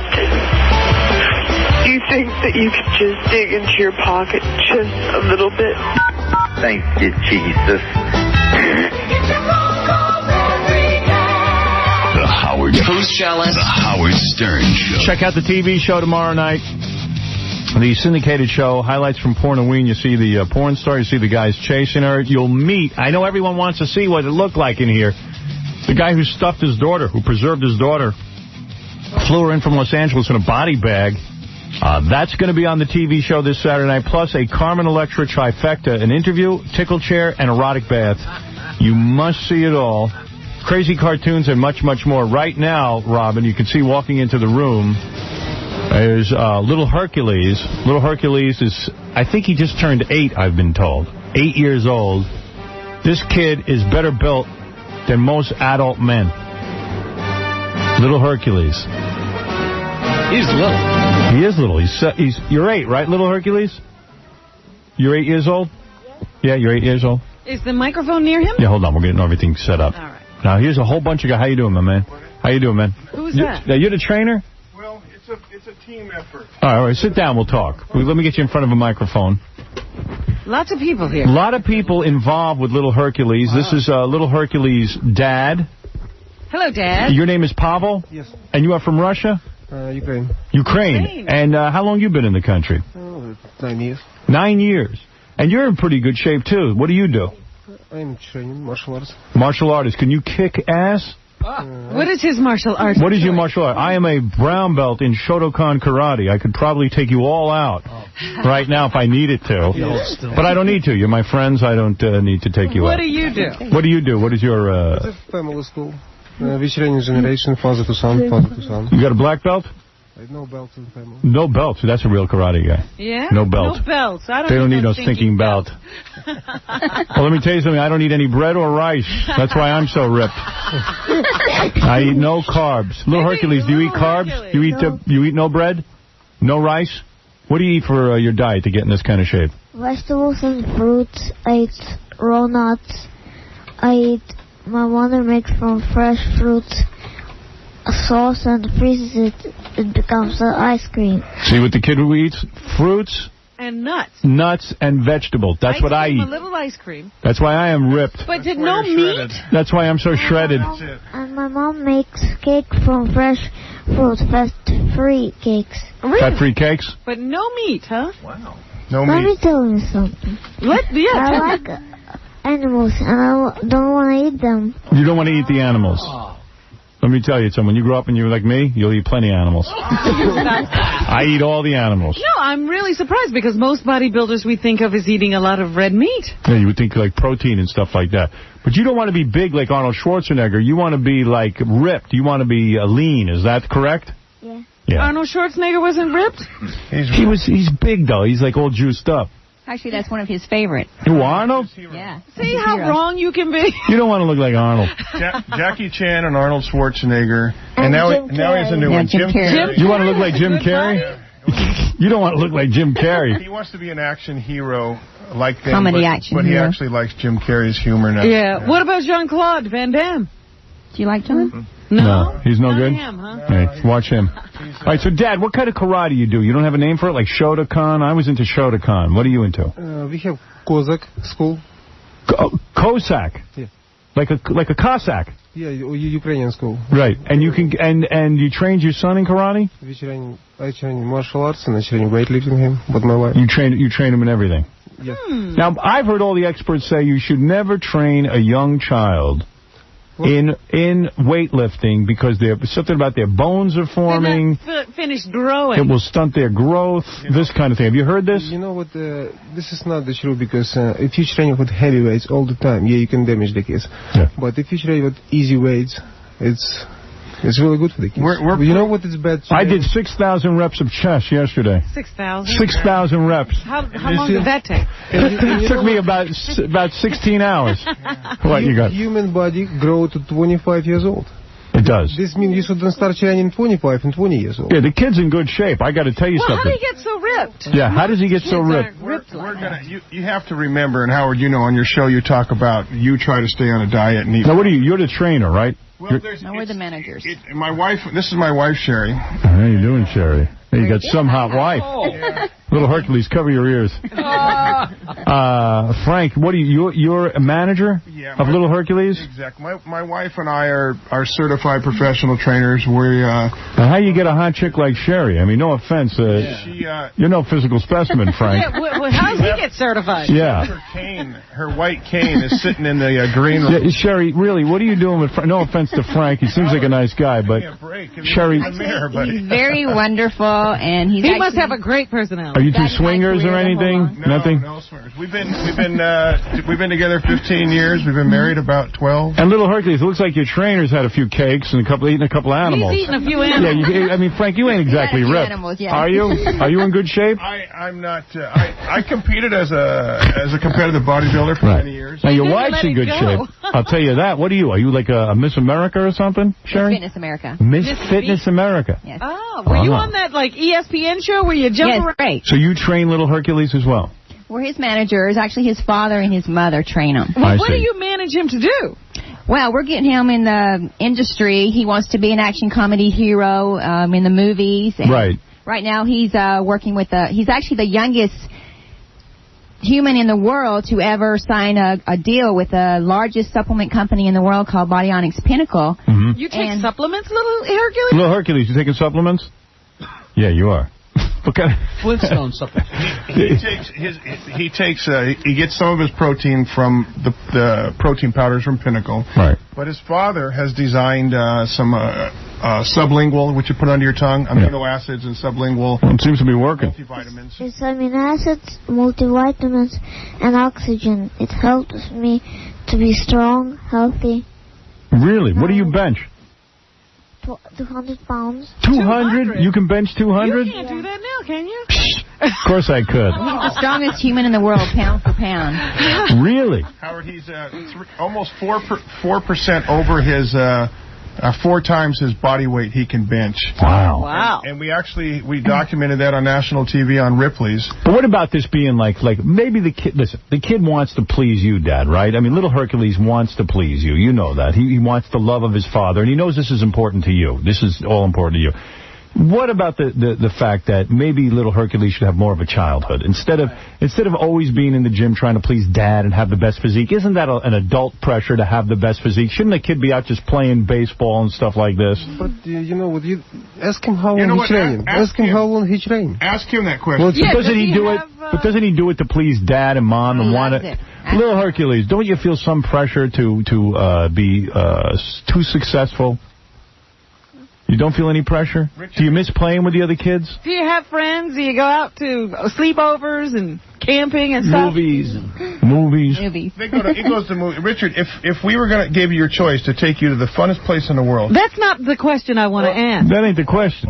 That is not the question I want to ask. Yeah. You would rather train, right? That is not the question we asked. Yeah. What's the question? What is the question? I forgot. The question is, does he have friends? Do you have friends and kids to play with? Got a bicycle.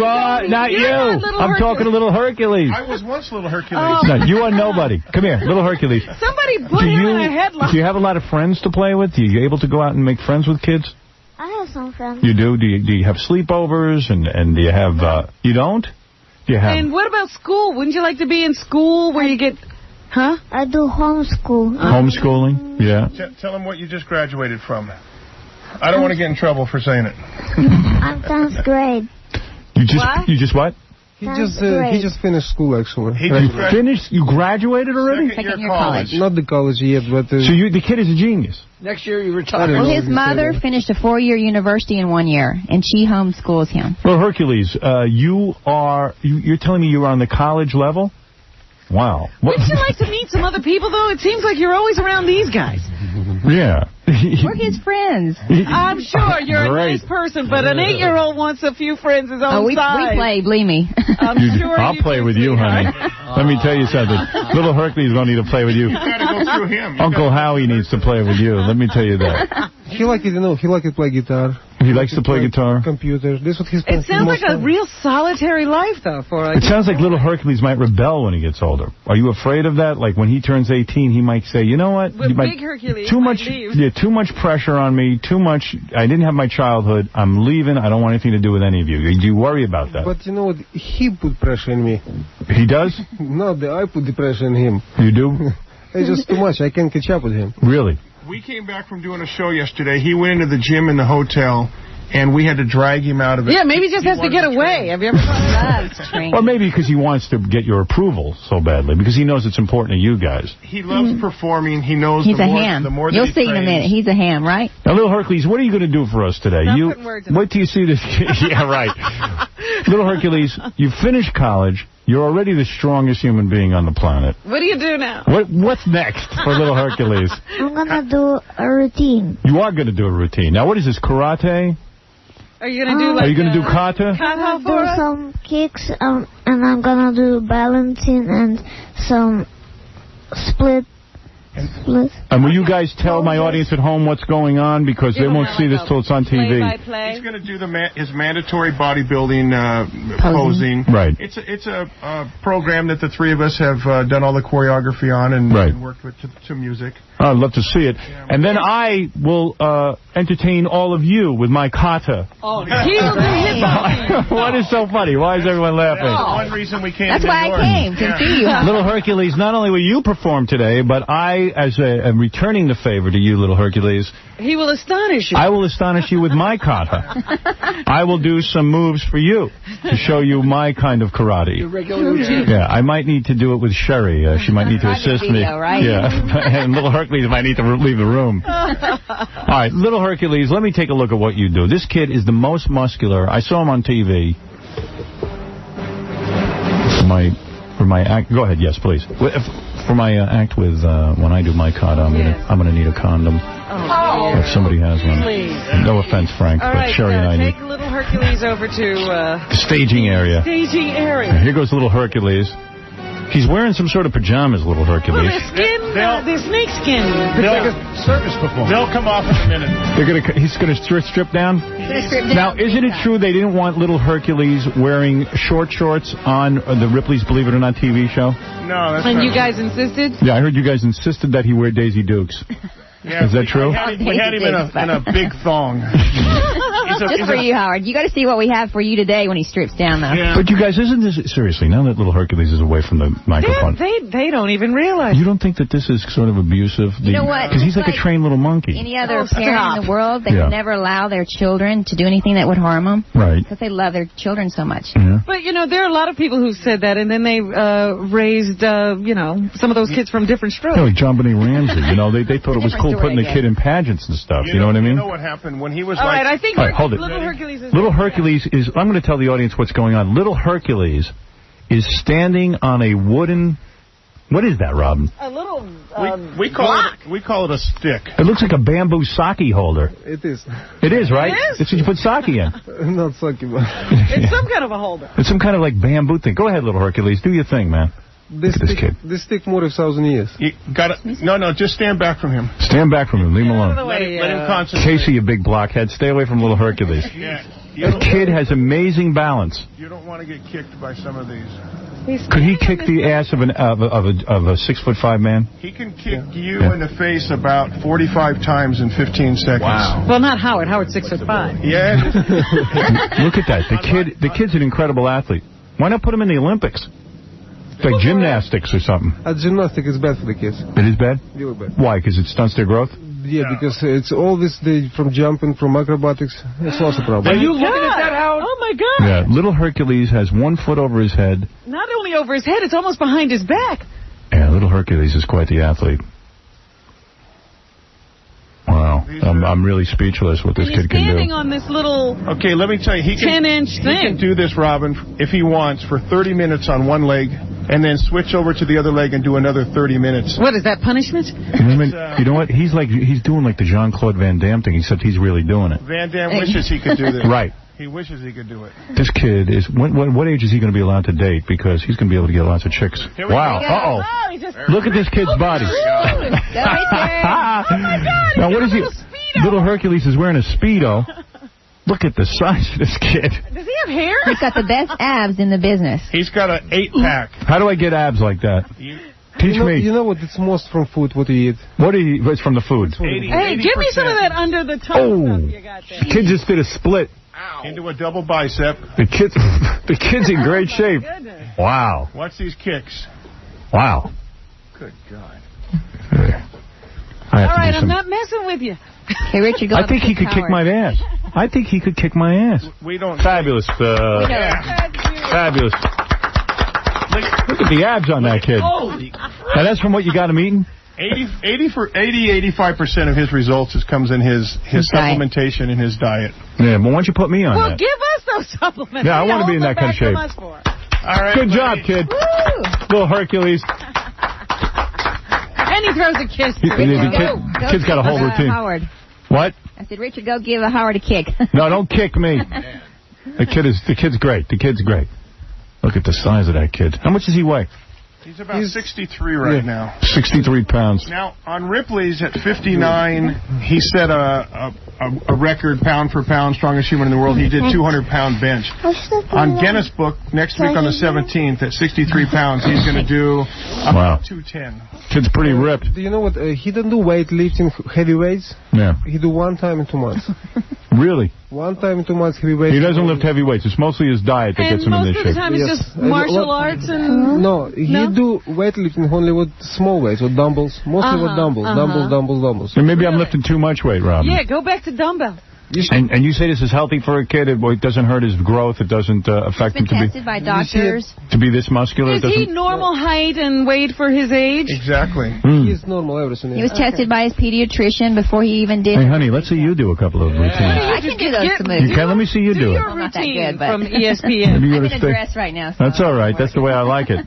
Well, let me just tell you something. Little Hercules, you're something else.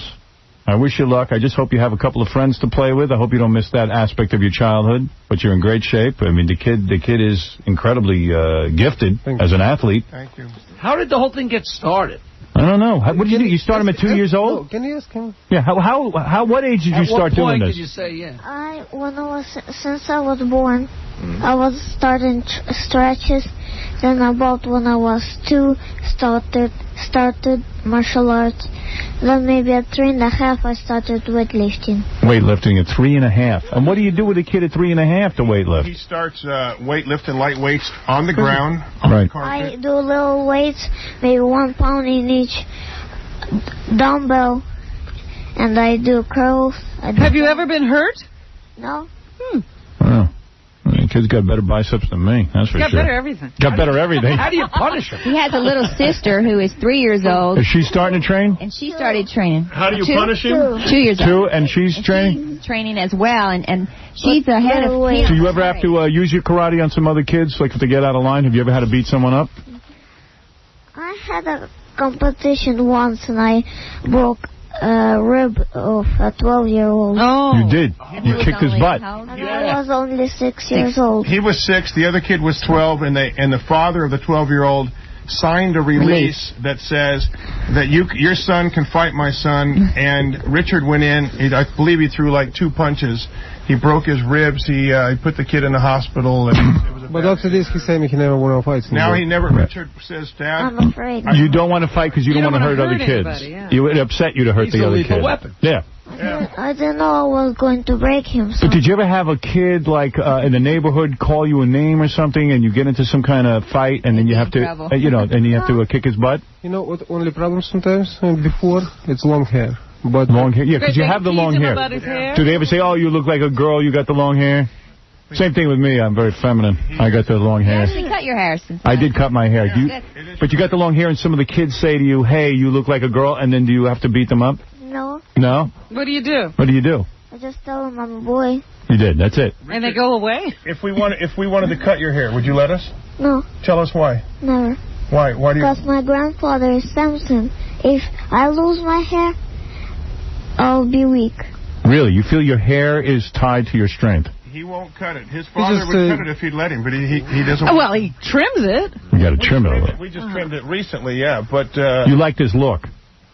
And what about the girls? They must go crazy for you, right? Do you have a girlfriend? Yeah, they do. Do you have a girlfriend yet? They all come up and want to touch them and feel them. Do you have a girlfriend? I have a girlfriend. You do? How Oh, old is she? Sherry is your girlfriend? Let me tell you, you got good Did he taste. say Sherry? Is Sherry his girlfriend? Yeah, believe me, you're built for her. You can handle it. No, really, do little girls want to be your girlfriend? Do they want that? Big girls. Yeah, they do. The big girls. They do. They throw themselves at. They do, huh? Do you like the girls yet, or you don't care? You're not interested yet. You're a little young. He goes all over. Really? He goes all over signing autographs, and people just swamp him with photos. And I mean, we're doing a big show this weekend. And really? You know, most of the time he have with friends just girls. Not the All of his friends are girls. 12 years old, 14 years old. All right. They throw their motel keys and stuff to the little Hercules. Let me tell you something. With your physique, I could get a few women, believe me. Well, anyway, little Hercules, I wish you luck. Little Hercules, if you need more information on him, you can go to www.centurytraining.com. Let's see what else. For more information on Little Hercules, Richard Sandrak. That's your last name. Sandrak. Go That's to a new website. centurytraining.com. And coming soon will be www.richardsandrak.com. We can look forward to that. Exactly. That's right. Thank you very much. And thank you, and thanks for the incredible demonstration. Little Hercules. Little Hercules, thank you, and thanks to Pavel, Frank, and Sherry, of course. And we'll be back right after these words. Thank you. The Howard Stern Show. Say Gary Delabate. Gary Belfonte. Gary Delabate. Gary Belfonte. Gary Delabate. Delfonte. Gary. Gary. Delabate. Joe. Howard Stern Show. Yeah, well, whatever. We're in here still thinking about Little Hercules, so we just saw the 7-year-old muscle man. I don't know. Listen, I'm sure this can be debated till the end of time, but I just think little kids shouldn't have... I don't know. Seems like a lot of pressure for a little kid. But I don't know that the child sees it as pressure, but there's, something that happens when you get to be with people your own age and you get to socialize. You learn skills that you won't get if you live in a world of adults, even as always as a child. well, little Hercules gets to play with Sherry, the trainer. Yeah. That could be fun, too. I want to play with her. I really want to play with her. That's the only upside. She has some smoking little body, huh? Wow.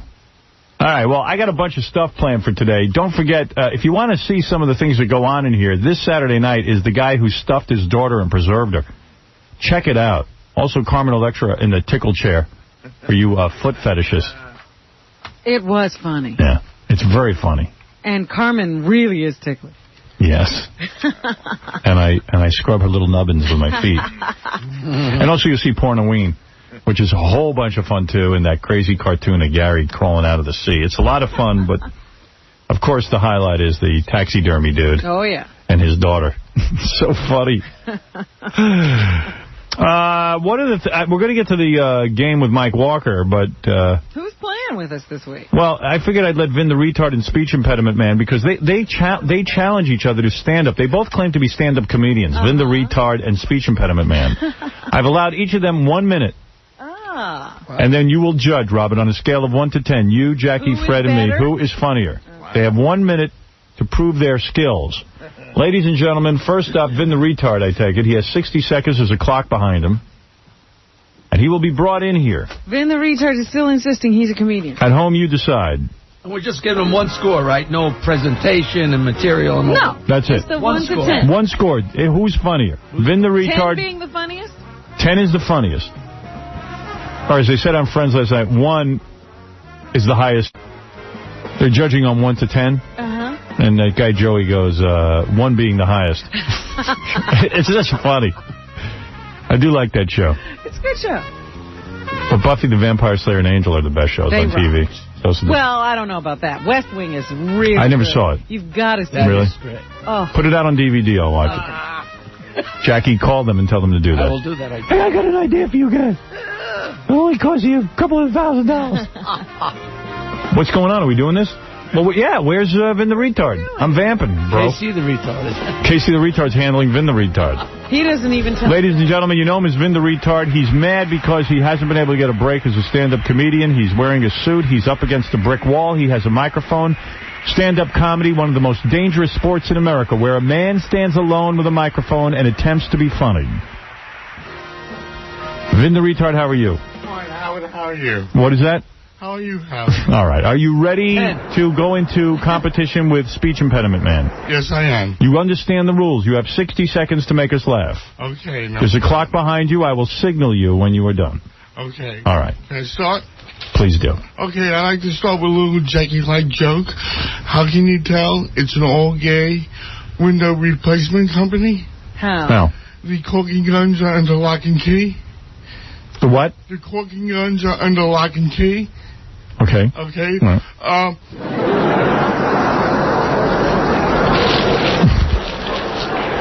Nobody got elected yet, but Hillary's in. At least one Bush got elected. Uh-huh.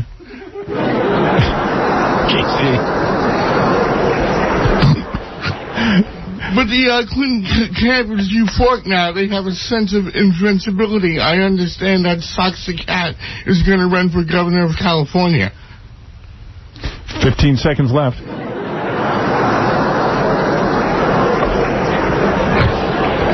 I was brought up Catholic, I like Catholic church. You got the three statues. You got like Jesus, you got like Joseph, and you got like Mary. And you go to anywhere, any church in the world, and it's basically the same. Am I right? Right. It's the same. So I say there's got to be a reason why. I finally figured out they're trying to catch lightning bugs. Jesus goes, I got it. Joseph goes, I got it. First goes, I think it's in there. Yeah, they keep the little bottles in the tabernacle and stuff like that. All right, time is up. Thank you. All right, thank you. Vin the Retard. The last joke, totally. I don't know what. All right, there he goes, Vin the Retard. The corking gun? That one, at least. What was he talking about at the end? Mary and Joseph and Jesus. All Did he in finish the it? temple. Yeah, Was that a they're all metaphor? trying to catch lightning bugs. Different stages of catching the bug. I got it. I think it's in there. I still. All right. It's a sight joke. You have to say. All right. You got to laugh at it. Ladies and gentlemen, this is Speech Impediment Man. He is wearing a superhero costume with a SI on it. How are you, Speech Impediment Man? Great. How are you, Howard? All right. You don't sound that bad today. Thank you. Yeah. You don't either. No, I mean, your speech impediment doesn't seem that horrible. Just wait till he gets going. Let him roll. Speech Impediment Man, you want to be a stand-up comic, is that right? Yeah. Yeah, and you've been working at it for how long? For 7 years. 7 years. I want to open for Jackie. You do. Well, Yeah. I think Jackie's Jackie's got. than Vinny. I think Jackie's got his own problems. But let me tell you, Speech Impediment Man, the rules. Superman outfit. Well, it's Speech Impediment Man. He's a superhero. Oh, I see. You didn't even get that. I don't even get that yet. Speech Impediment Man, behind you is a clock, 60 seconds. I'll warn you when it's Time over. is up. It can't go fast enough. Go ahead, Speech Impediment Man, you're on. Last night I came home from work, found my blow-up doll hiding from me in the closet. Things are tough, so I went to a sperm bank to sell some sperm, but it came back stamped non-sufficient funds. I called up a sex therapist. I said, how do I spice up my sex life? She said, try getting a partner. I said, Doc, my eyes hurt when I have sex. He said, that's just a pepper spray, Jeff.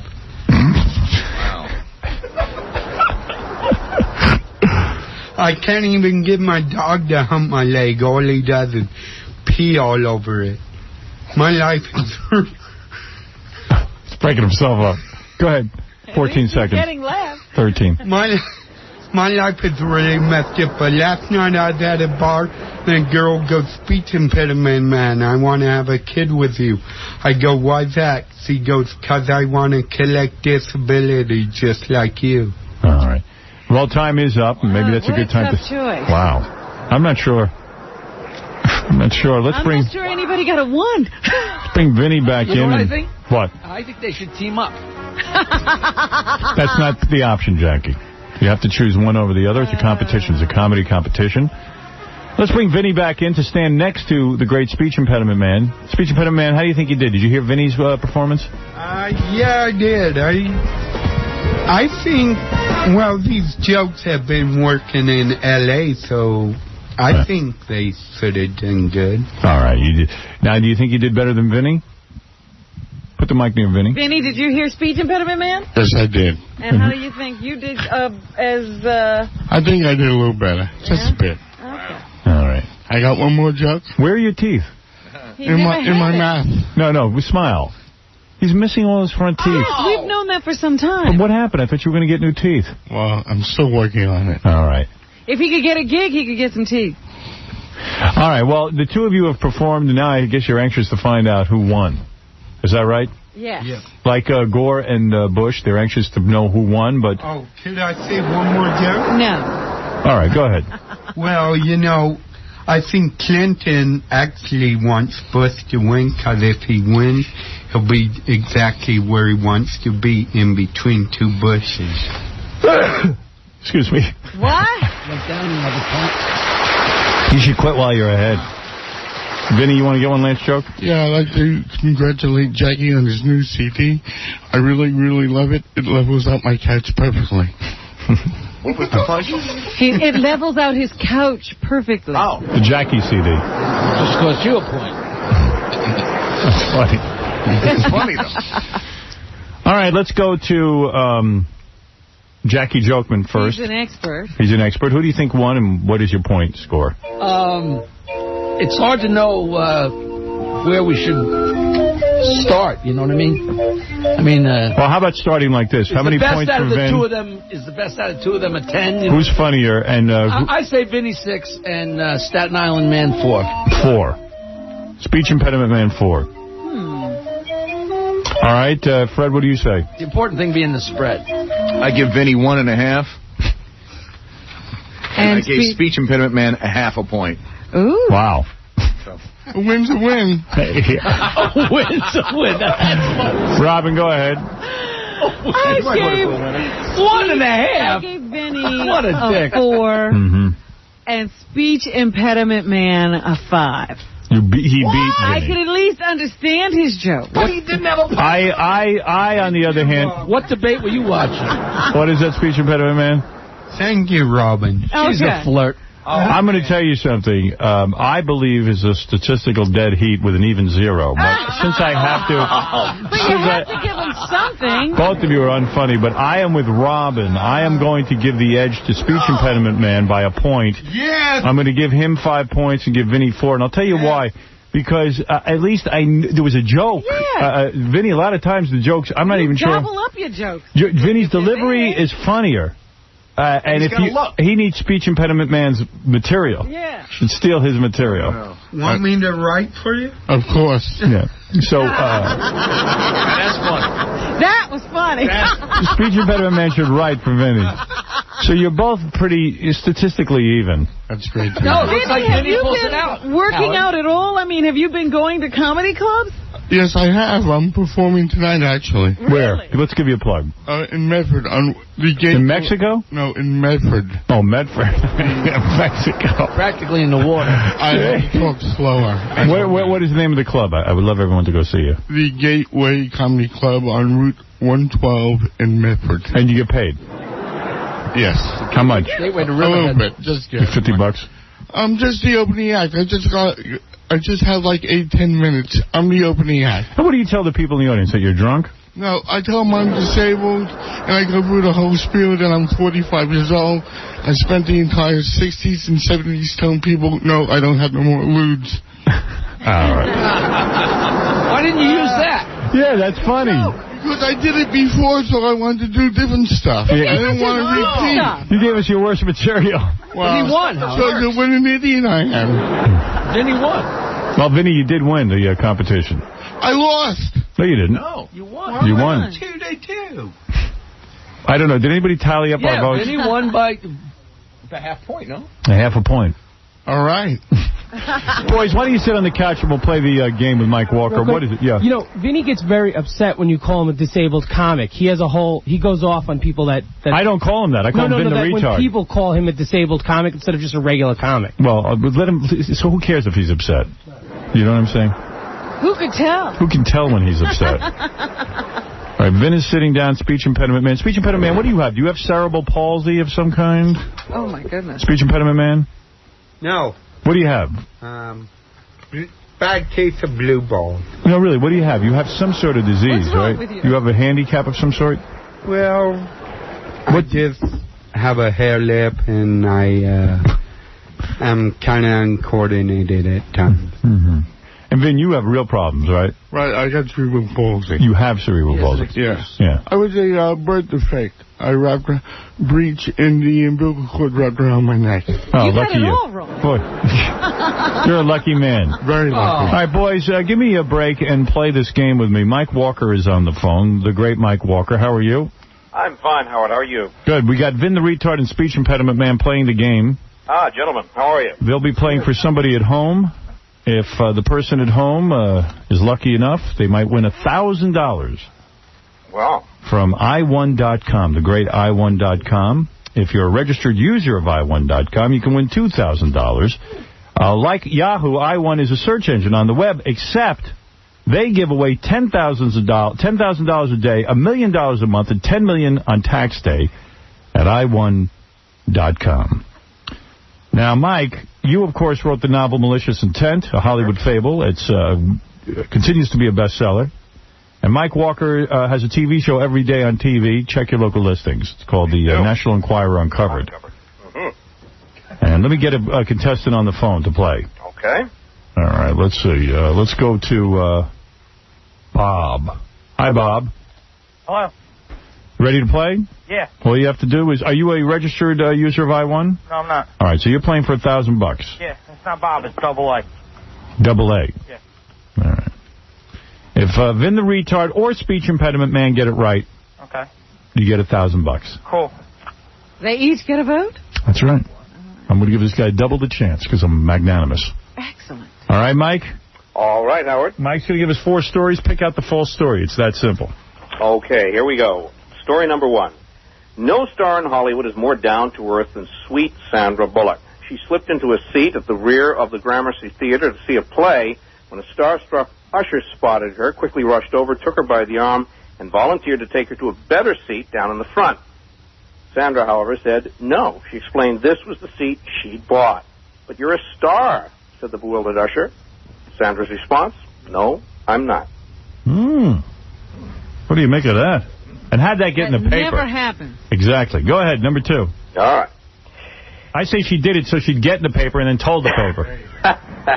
Go ahead, number 2. It was a setup. Right. Story number 2. Matthew Perry's eyebrows shot up when a young woman at his tennis club coyly asked if he'd like to hook up and dance the mattress mambo. Astoundingly, she propositioned the Friends star right in front of her fiancé. Now, at first, Matt assumed it was a joke and laughed nervously. But Miss Hot Pants said, I'm getting married on Saturday. Boy, I'd like to have one last fling with you. How about Friday night? Mr. Fiancé piped up and told Matt it was okay. He'd be honored. Mumbled Matt, my party days are over, and he split. You know what? That doesn't, as crazy as that sounds, years ago I was in Washington, D.C., and a guy offered me his girlfriend, and she was a knockout. This is your story with Matthew Perry's name? Could be. So this kind of thing happens. The guy said to me, do you want to have sex with me? The girl came up to me and asked me if I wanted to have sex with her. I said, you're a beautiful woman. I'm married. He came up to me and goes, I don't care if you have sex with my wife. Or girlfriend or whatever she was. Did he say he'd be honored? Yeah. I swear to God. Yeah. I have heard of this happening. Number 3. All right, number 3. Jack Nicholson panicked when he exited an office building and realized he'd lost his little black book, a who's who of Hollywood that I'd kill to get my hands on. Jack backtracked, searching desperately, when a guy came running up and said, hey, did you lose this? Giddy with relief, Jack grinned like a wolf sniffing deer. Man, you don't know how happy I am to see that, he said. As he reached for the legendary book, the guy pulled back and said, hey, it's so important, how about a $50 reward? Still grinning, Jack whipped out a bill, handed it to the guy, and purred, it's important. Here's $100. All right, very nice. Wow. Go ahead. Okay. Nobody knows why Robert Downey Jr. suddenly started screaming in his sleep on the Ally McBeal set, but Jailhouse Nightmares are a safe I know bet. why. He's a heroin addict. Why is anybody surprised by anything he does? Yeah, I mean, come on. That's normal. Yeah, go ahead. Can we get to the item here? Yes, I'm sorry. All right. Downey was napping in his dressing room when cast and crew suddenly heard blood-curdling shrieks. Star Callista Flockhart and 2 staffers finally opened the door and woke him up, but Downey told them he had no idea what he'd been dreaming about. All right. We have 4 stories, boys. Vin and Speech Impediment Man. Number 1, Sandra Bullock refused a better seat. Very unusual for a Hollywood celebrity. Number 2, Matthew Perry. He was offered a woman, basically. He was offered a woman right before she was getting married. Jack Nicholson got his little black book back for $100, and Robert Downey Jr. screams in his sleep. A little surprise there. All right, Vin, what do you think's the fake story? Number 1. Number 1, Sandra Bullock. I don't think that ever happens, that stars don't want to be treated like stars. I think the usher was too busy, couldn't recognize her. I think it's the full story. Whatever you just said, I don't know what he said. Don't worry about it, Mike. No, it's fine. All right. Speech impediment man, do you agree? No, I would pick number 2. I can't believe anyone would offer their wife right before they were going to get married. As crazy as it sounds, I'm telling you, it happens. I've seen it happen. We've had guys call here, and their girlfriends are telling us stories about sleeping with athletes, and their boyfriends say it's okay because it was this famous athlete. But speech impediment man says in this case he just doesn't believe it. Well, it was the night before they were going to get married. Seems too crazy to you. Well, nobody's ever offered their wife this. All right, Jackie, you always seem to know the answer. Jackie gets it right almost every week. What is it? He's not carrying around a black book, please. Really? Of course not. You know, he always convinces me because he always gets it right. He's so sure. He's so sure. Robin, what do you think? Always, Mike. No, you're not. Robin, what do you think? Unfortunately, I have to go with Jackie. That's the one I think is the fake item. Why? I've heard this story before. People losing their little black books. I think Mike just slid Jack Nicholson's name into it. Well, I'm going to go with you guys because you're always right. That's the only reason. I mean, I'm afraid to go anywhere else. Fred? Well, I should go with something else so that Mike doesn't take us all, but I'm going to say Nicholson's fake. Why?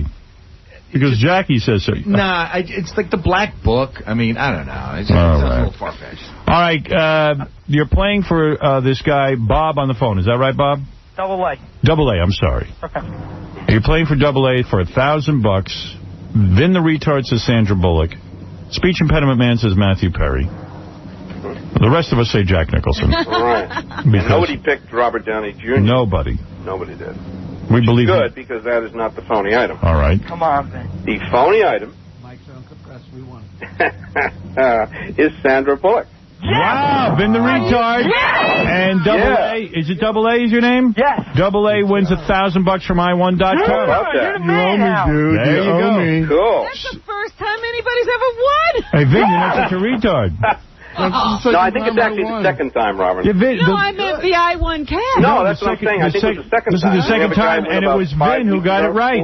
Isn't that right? You got it right the second time. Yes. He's a pro. You're a pro. And I can That's also... fabulous. I don't know why you guys don't believe somebody carries around a little black book. What's so hard to believe about that? I just don't think... Don't figure Jack Nicholson needs one. What? Yeah, you know... If anyone needs one, it's Jack Nicholson. Wow. Well, Sandra Bullock, huh? You know, that's amazing, Big because I was story. thinking, oh, she is down to earth. She is, actually. She's not dead, She wouldn't refuse a better seat. But not this time. All right, thanks, Mike. And Okay, we'll look Howard. for Malicious Thanks, gang. Intent at Amazon.com and in bookstores. And, of course, we'll watch your TV show, National Enquirer Uncovered. Thank you very much. All right, thanks. Bye. And to my friend on the phone, Now I know. Me too. you win. Thank you, man. You guys are the best. Go to I1.com, okay? That's awesome. You know what he's going to do with the money? What are you going to do with the money? Oh, girls galore tonight. There you go. Celebrate. Have a drink for me. Yeah. All right, hold on. Thank you. Thank you, Vin the retard. Thank you, Speech Impediment Man, for that unbelievable stand-up comedy the two of you did. Unbelievable. It was unbelievable. And I guess you're getting a lot of material out of this Gore Bush thing. Is that right? Yeah. Yes, I am. You guys are writing material Use a now? little Gore Bush humor. I think they did. We just didn't understand it. All right. Thank you, guys. And we look forward to your next appearance here. And, Vinny, congratulations to you on winning the game. And Speech Impediment Man, where can you be seen next? I'm Hopefully not here.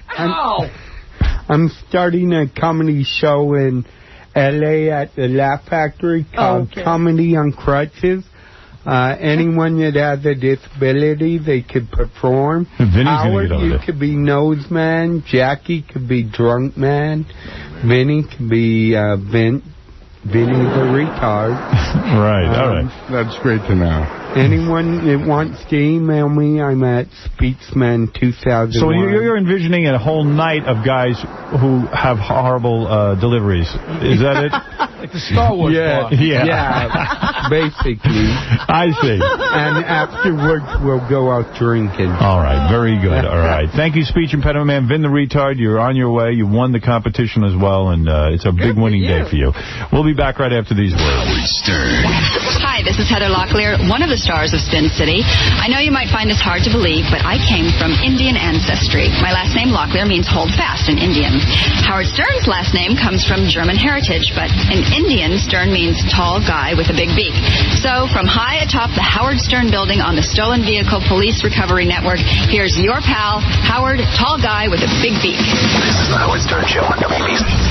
This guy sucks. The Howard Stern Show. All right. What's up, Rick?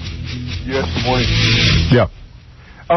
I'm calling from Chicago, and I work third shift, and a few hours ago when I was leaving work, I pulled up the Tribune website. We got Bill Daley and Jesse Jackson down in Miami stirring the folks up down there. Well, here in Cook County, we had 120,000 people double punch the ballot. Really? You guys got one of those punch ballots? Yes, we do. We have the same ballot they have down in Florida. We've always had it that way, at least, and I've been voting here for the last 15 years or so. Well, how was the actual form itself? Was it as confusing as the one in Florida where you actually saw Buchanan and Gore look like, Gore was the third choice as the dot, but the second choice on the ballot. Was it that confusing? Well, on our judicial ballot, you voted down the center, and in most cases, the candidates are on the left-hand side of the book. Hey, that's the way it should be designed, so at least you know. But how did you guys end up with double punches? Well, you see, that's just the thing. You have to take a look at the people that are down there. It is a matter of record that during the election of 1960, Nixon lost the popular vote in the United States by 118,000 votes. Right. Here in Chicago, guys with the names of Giancana, Diarco, and Daley delivered a plurality of 400,000 plus votes for John F. Kennedy in the city of Chicago.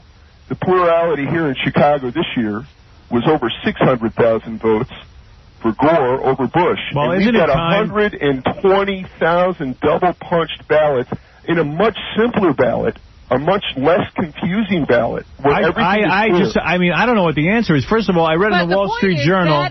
Those votes would not change the result of your election. No, but they would change the vote they would very much affect the popular vote nationwide. Yeah, and let me tell you something else. All this is disturbing to me because, come on. In the Wall Street Journal, they're talking about this double punching occurred because of the system was developed in the early 1800s. Even the voting machines we use are over 100 years old.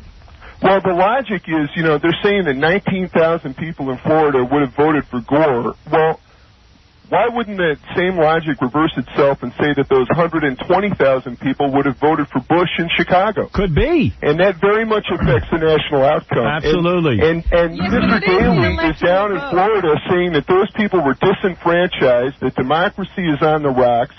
Well, you know what? Up here in his hometown, where his brother is the mayor, and his family has a track record of cooking the books. I run for election in the city of Chicago. Dude, let me tell you something. Being on the ballot. Let me tell you something. And if you're a precinct captain in the city of Chicago, you can't pull 20 absentee ballots out of your pocket at 6 o'clock at night. You don't get to keep your job with the Park District. Let me tell you something. Everything you're describing is disturbing. It is clear. It is clear that these elections have been running like third world elections. We go down and give more protection to the people in Nicaragua when they have an election than we get here. Well, the effect that it has here in Chicago is that we have one-party rule, and people that are perhaps looking to make a connection to a greater community, people who want a sense that they're not in this thing alone. Makes me angry that the... Well, they're denied. They're denied a sense of... And what there is, they're browbeaten. There's no excuse for it. I just wonder... They can't make a difference. I wonder, now that it's a national crisis, it literally is a crisis now. It is a crisis. If, in fact, they will turn around, I know they leave it up to the states right now, but pass some sort of crapo law that will enable us to put some money into the situation and make this a uniform, centrally controlled election. That's absolutely right. And that's the way it's got to be done. That, Mr. Bush knows about those 120,000 votes in Chicago, and I think to some degree that's why he's making the stand that he is. And Mr. Well, Gore, he's right. He's right about one thing, Bush. There's so much inaccuracy in this. We're not clear who won what.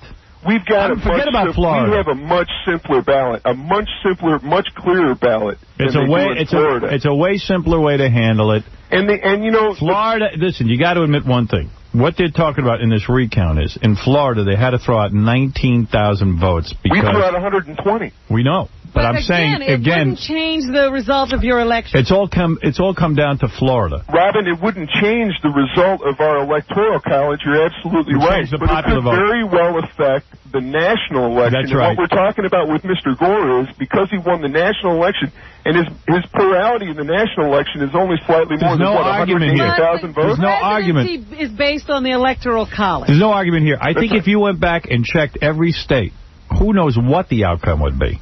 You would find massive voter. You would find so many votes either not counted, thrown out. Listen, they did a recount. Forget the 19,000 votes. They did a recount. 300 votes now separate these two guys, where a day ago it was a couple of thousand votes. Right. So this is going on in every state. Don't think it's just Florida. Oh, no, I don't at all. No, I know that's your point. And the thing that I'm saying is this. Well, even on the news yesterday, they were saying that Gore is saying he won the popular vote, and that may not be true. That's right. They don't even know that. And I'm not sitting here because I voted for Gore saying this is about Gore. This is about people not getting an accurate count as to who won the presidency. And it's not that difficult. You asked Jeff Schick from IBM if they could put together a system, a uniform system, that would enable people to walk into a booth, hit a touch screen, and vote, and you'd have your fingerprint as the thing that would check to make sure you're a registered voter. Well, I'll tell you, it might come as a shock to some people. It might come as a shock. But I vote because I care about my country. I care about the fact that I am an American citizen and that my voting rights give me something that is special in the realm of human existence. We all feel that way. I didn't drive 2 hours to vote this time because I didn't care. The problem is that now the yutzes who run this stuff, and then there are people, like, listen, I'm in business. I see that people don't care about their work. There has got to be a way to take these votes it's simply a better system. They're arguing about Social Security. Forget Social Security. These are the guys who are going to run Social Security? Right. No wonder it's been run into the ground. They can't even run an election. We are not a third world nation. We're the biggest country, we're the most powerful country in the world. And let me say something else about the way we vote. The way these two parties go about getting out the vote is very suspicious. Yeah, and forget about space shuttles. We're locked into these two parties. It's crazy. Yeah, forget about space shuttles. Those 120,000 votes, let's say they weren't all for Bush. Let's say some of them were for Nader. Who knows? The fact of the matter is, those 120,000 votes, we have fewer people voting in Illinois than they do in Florida. How about Ralph Nader wasn't even allowed to take part in the debates? That was a shame, because Ralph Nader perhaps could have been blown off the stage. Ralph Nader could have been perhaps turned into someone that was absolutely unworthy and diminished. That's right, and let's face it. They weren't even willing to compete with the guy. That's right, and that's ridiculous. You know that. And if they're not willing to compete with Ralph Nader, how are they going to compete with Putin? You know, yeah, exactly. Huh? You know exactly what I'm talking about when I tell you that anyone who manages to get on the ballot in over 40 states should be allowed up on the. Yeah. These two parties trying to keep you off. They should be allowed to. Where I ran in Chicago, Dan Rostenkowski's family has run my ward in Chicago for 70 years. For 70 years, we've got a street in my ward where we can't get the prostitutes off the street. And for 70 years, the same family's been running my ward. And for 60 years plus, the Daley family's been running Chicago.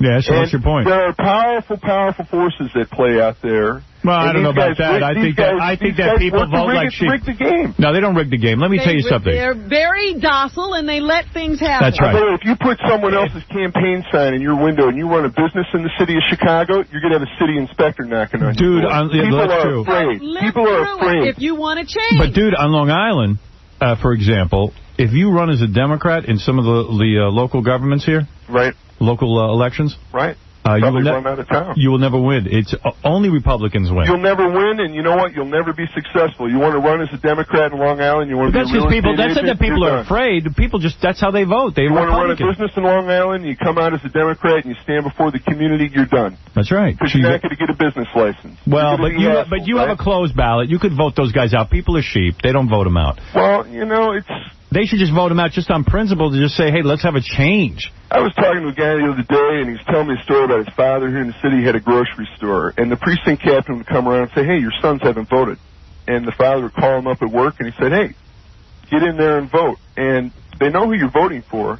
This is the story. Even today, I know city workers that tell me this. And if it's urban myth or not, it's still something that's put forward in the community. Yeah, I'm getting too political here. Right, and you don't have to be a sheep no matter what. Yeah, you no, can go you in don't. Definitely not. And I hope that is the good. Hey, bro, I got your point. I got to run. Thanks. Okay, bye. It's enough with him. Yeah. Give me a headache. Wah, wah, wah. Yeah, he's right about some stuff. But if you want to change your community, change your community. Don't sit and cry about it forever. Right. 70 years. Well, anyway, this is going to drag on over the weekend, and I don't even know how they're going to resolve it. Well, quite frankly, they now do have to wait. If it's only 200 votes between, or 200 or 300 votes between these two guys, they have to wait for the absentee ballots to come back, which takes 10 days. They have to count them for 10 days, which would put them now unable to validate the election or certify the election until November 17th. Wow. Plus, there's been an injunction issued down there that says they can't certify the election until they determine whether they should have a re-vote or something in Palm Beach County. Hey, Stu, you're on the air. Yeah, do you have any information about a rally that's supposed to be held in New York tomorrow? No, I don't know anything about it. I hope there's not a rally. Rally for what? What are they rallying about? To have a re-vote in Florida. Oh, really? Yes. Why are they rallying here? I don't know, but I'm told New York City is not going to be the only place where they're going to have a rally. Well, have fun. Might be a good place to pick up chicks. Yeah. Rally, like hippie chicks. If you Crazy look, hairy armpit. Hairy armpit. Political. I used to get a few of those during the Vietnam War. Crazy protest chicks are easy. Little chubby, but very well. Little chubby Jewish broads. Well, it looks like it's seeing a repeat of Vietnam War here, except this time we're not protesting government policy. This time we're protesting the government. I think it's a civil war that's going to break out. Oh, stop You're going to see a bunch of idiots. There's going to be some states that have President Bush, and some will have President Gore. Nobody is going to war over those two.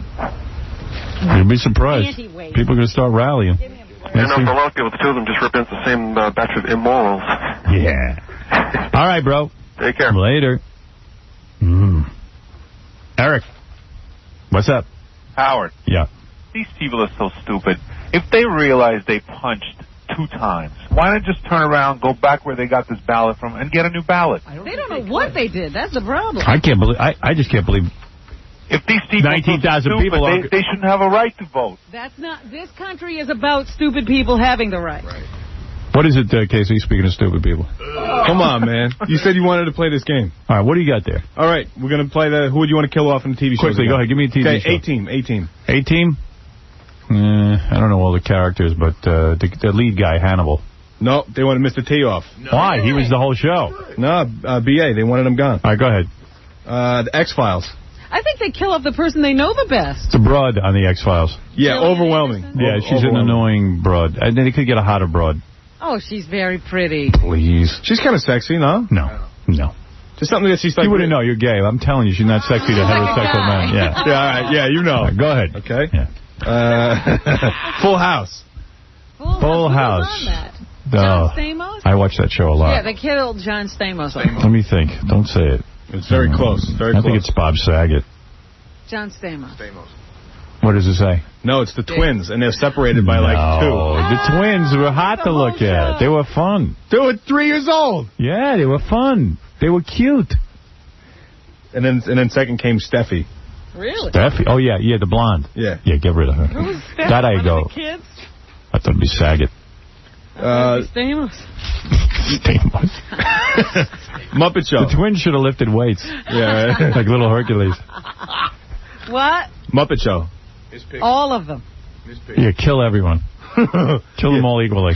Yeah, Miss Piggy was annoying, right? Yeah. Yeah, they picked her. Yeah, that was horrible. Get rid of her fat Very ass. shrill. Yeah. Davy and Goliath.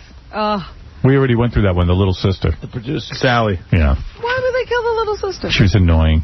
So was the mother. Everybody was annoying. The dog. Dog was annoying. Hey, Davey. Hey, Davey.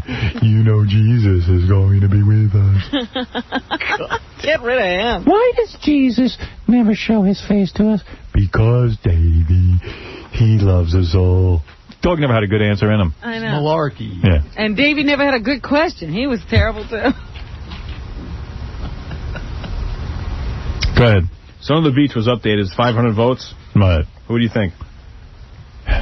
Yesterday it was all the women. That made no sense to me. Son of the Beach? A lot of people voted since yesterday. All right, what's the vote? Now it's Mayor Massengill. Really? Yeah. That's easy. Nah. Go ahead. Okay. Who's the boss? Let me think. I think Helen Lecht. Judy Lecht. Judy Lecht. Not the No, mother? it was Angela. Oh, the mother, I think. But no, that's not who they voted for, though. The mother. No. They voted for the mother. She was annoying. No, it was a little annoying kid, right? The little boy. Jonathan. All right, I could see that. I could see that. Jonathan Bauer. Yeah. Second, you know who second was? The mother. No. Who? Tony. Samantha Maselli. No. Who's that? Alyssa Milano? She was hot, right? Yeah, no, you can't get rid of her. She was annoying, though. She was hot, but annoying. You know what? This is dumb because people don't understand. Yeah. Go ahead. 880 votes for her. They just whoever they know the best, they vote for. All right, Golden Girls. Go ahead. Let's see, Golden Girls. Golden Girls. There's a good one to kill off. I'd kill everyone on that The show. mother. They're probably dead now, aren't they? No. No. But the woman who played the mother, I would kill her off. Getty. Yeah, Estelle Getty. No. Oh, wait, Dorothy? Yeah. Yeah, you're that's right. the mother. You're right.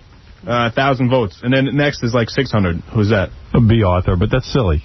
No, that Rue McClanahan. Yeah. Nope, this is Sophia. Who's Sophia? I don't know the show well enough. Go ahead. ER. I don't know that show. Yeah, I don't either. Well, it's Nurse Hathaway, which is Juliana Margulies. She's gone anyway. Star Trek. Which one? The new one? With Captain Kirk and Oh, okay. Sulu. Oh, that's a good one. Who would you kill? Who would you kill on Star Trek? Chekhov. It's overwhelming. Chekhov, yeah. Chekhov or Sulu? Either one. He's going to say the cat. No, that's silly. They're stupid, the people who Who is it? It's Captain Kirk. No, you can't kill Captain Kirk. Come on. You killed the show. Sulu. Yes, Captain. Sulu came in third. Really? Who came in second? Uhura. She'll let him struggle with that for a while. Uhura. Who's damn Tribbles? The Tribbles.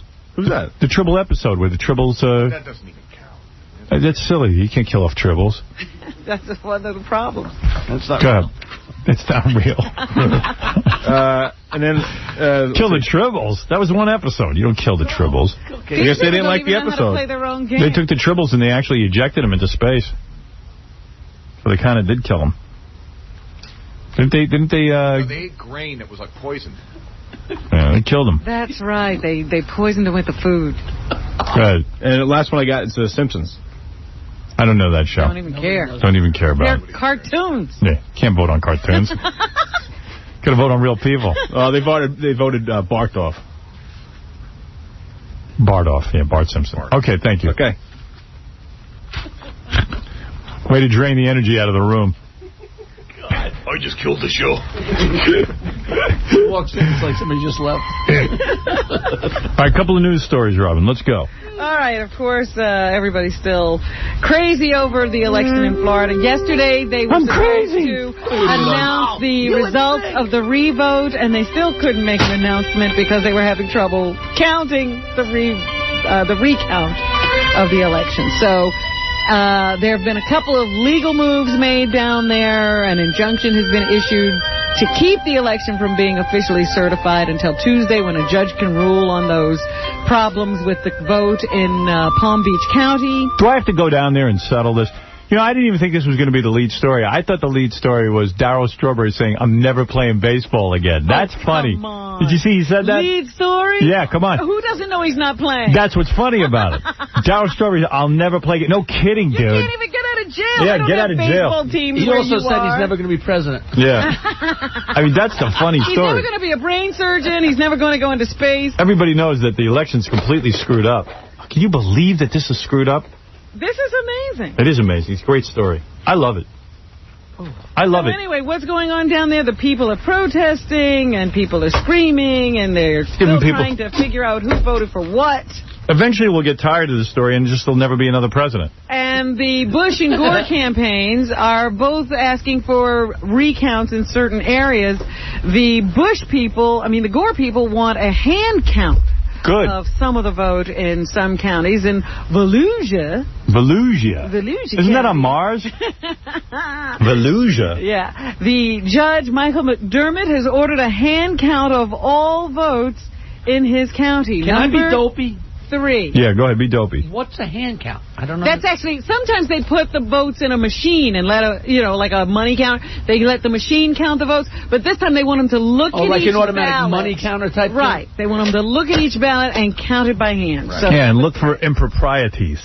The people of Volusia County and of the state of Florida and of the United States need to have absolute confidence in the accuracy of the count of these votes. All right.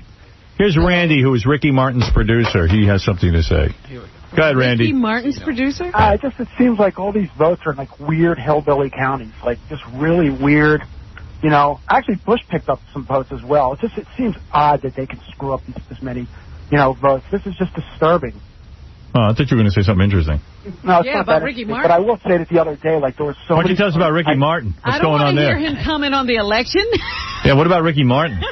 What about him? What's the deal? He's a good guy. All right, whatever.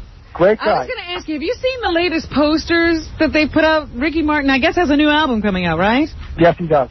And they have these posters out that are tacked up all over the place. Have you seen them? No. I haven't seen a thing. I don't leave the house. What are they, Robin? Well, I almost didn't know who it was.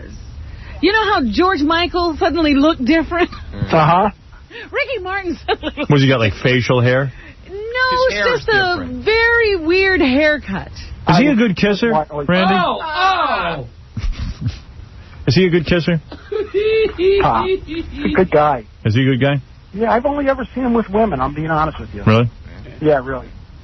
Who's he for, Bush? Yeah, who do you vote for? I don't know, but I mean, it's just a lot of Cubans, I assume they're Cubans, but they were running around on election day with their tops down with, remember Elion. It was, scary. Yeah, everyone's nuts.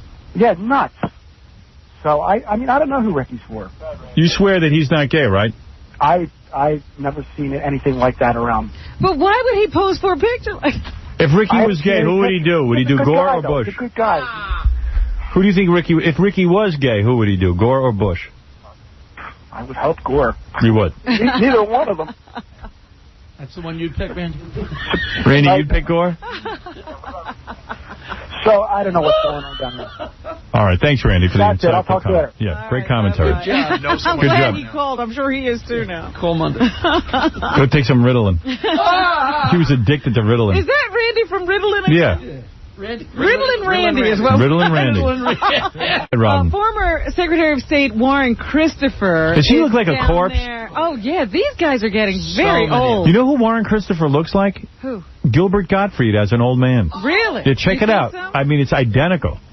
Oh, he's a former Secretary of State, and he's down there overseeing this whole thing for the Gore camp in Florida. Here's what he had to say yesterday, number 5. All right. This is Christopher Warren or Warren Christopher? What's his name? Warren Christopher. And a full, fair, and accurate account has been rendered in. I'd send a more lively guy down there to be my rep. These guys are so old they won't be awake when the vote's happening. The state of Florida will accept that, but there are many other things other than the recount that's going on. Who's actually counting? Like, who's the guys who sit there and count? Like, who are they? And how'd they get that job? How does that whole thing work? I don't know. But anyway, go ahead. And then the former Secretary of State, James Baker, he's the Bush guy down there, and he doesn't like the Gore camp calling for a revote in Florida and explains why. Number 4. Pretty darn close to the Gore totals in Wisconsin and Iowa. We may win New Mexico, but if we lose it, we're going to lose it very narrowly. Suppose we started asking for recounts in all those states. We should do it everywhere, I think. Go for it. Let's find out. That's a threat. Yeah, why is that a threat? To find out what the real vote is? Let's do it. This is a problem in Florida. Let's just get the count right. In Palm Beach, as we said before, there was a confusing county ballot to some, and this woman explains how she voted for the wrong man for president. Number 6. All right. This is who we want to hear from. Is the second person down. This is the second hold down. Right. I made a mistake. Yeah, she knows it. People knew it right away. Yeah, she wanted to vote for Gore, and she wound up voting for Buchanan. Buchanan himself says, look, I got to be honest, those aren't my votes. And he doesn't want votes that way. But... Did you see that bar graph in the paper? Yeah. It's like way off the scale. Right. Yeah. It's like 5 or 6 times. So how can you say that Bush won? So anyway, they're going to scream and holler and shout, but we need to know what the people of Florida wanted. Bill Schneider is a political analyst for CNN Radio, and he says Bush is setting himself up for possible failure if he's elected with his antics right now. Number one. I agree with him. Bill Schneider's a good dude. I watch him on all the time. He's funny. He's not funny, like funny, ha-ha funny, but he's insightful. His presumptuousness in talking about transitions and victory rallies, I think, is very dangerous, just as dangerous as Gore's talk about every legal challenge and technicality. Both candidates are making bad mistakes. Yeah, just shut up. Yeah, sit back, relax, and let them count the votes. Meanwhile, Bush got back to business as usual yesterday. There was an execution in Texas. There you go. Nothing slows that down. Cheer him up. The execution continued. Wow. There was a lot of protest because this was a Mexican-born guy that they gassed or legally injected. Here's his attorney, Richard Ellis. He blames the state for the execution of Miguel Flores, number 2. Miguel has never denied the facts of the crime. He has never denied that he is in fact guilty of the crime. What we have contested is that his sentence of death is based on an entirely unfair and non-existent sentencing hearing. Please. The Mexican-born man was condemned for abducting and fatally stabbing Angela Marie Tyson, a 20-year-old college student, more than 11 years ago. Here is the doctor who is handling Baba Booey, who was in a car accident this morning. Yes, doctor. Good morning. Good morning. Yes. Dr. Landolfi here. Yes, what's going on? Unfortunately, at this moment, we're having some extreme circumstances here. Yes, doctor, yes. Dr. Landolfi to you, Mr. Yes. Sir. We're wrapping the gauze around his head, but unfortunately, when we get to the teeth, we're having some severe complications. We appear that we're not able to get the gauze completely around his fat monkey head. So what are you going to do? We're thinking about calling in some specialists from the Bronx Zoo to perhaps give us some of their old equipment. We did have him transferred in 2 ambulances, one for his head, another for his teeth. It needed 2 ambulances. Wow. That is correct. All right, doctor, please call us with any other updates. Our prayers are not with the Delabate family. We hope for the worst. Thank you. Okay, thank you, doctor. Wow. They evidently run out of gauze. There's a gauze shortage. We're trying to wrap the gauze around Gary's big head. In fact, other hospitals are giving up their gauze. Right. So that Gary can be wrapped. There's a gauze shortage. Teeth. Exhausted from running laps around his head. Dr. Randolphi, whatever that means. I didn't get it. Good. Me neither. Anyway, anything else, Robin, in the news? As you said, Darryl Strawberry was in court yesterday. He's going to have to serve a little more time in jail. And the judge admonished him to get back into chemotherapy for his cancer as soon as possible after a doctor took the stand and testified that Darryl has a very small window between the time that he got his surgery to the time he needs his chemotherapy so that his cancer does not reoccur. Dwight Gooden was in court observing this whole thing, and he said he was brought to tears a couple of times listening to his old teammate. Darryl himself said to the judge that he gave an interview to Jane Pauley that will air Sunday on Dateline, and he says he's come to some realizations. He's not going to play baseball. He's through with it. And he needs to get healthy. He needs no more pressure. The baseball was too much pressure for him. It wouldn't even be fun for him anymore. He's not going to play. Well, I would imagine that Darryl Strawberry's case is very touching to Dwight Gooden because Dwight Gooden's had his own problems, and he sees himself in Darryl Strawberry. He sees the insanity. This could be him. That's right. This could be him. That's right. So they'll give Darryl a couple more days in jail. He'll probably be out in a week to 10 days with time off for good behavior. Free Darryl Strawberry. And then he will go right back to a rehab center. Let Darryl count the votes. And the judge did warn him if he can't figure out a way to take care of his problems on the outside, he'll find a way to get him treatment on the inside. Oh, well, that'll solve everything. Which is a veiled threat to throw him in jail for good. Yeah, great. All right, we're going to take a break, and we'll be back right after these words. Hi, I'm Brandy Roderick, and I am Miss April's Playmate for 2000. And you're listening to a man who dances with other men, Howard Stern. Here's Miss Florida. In the mornings, I like to listen to Howard Stern. I do find him amusing. Sometimes I think he's a little over the edge, but he's funny.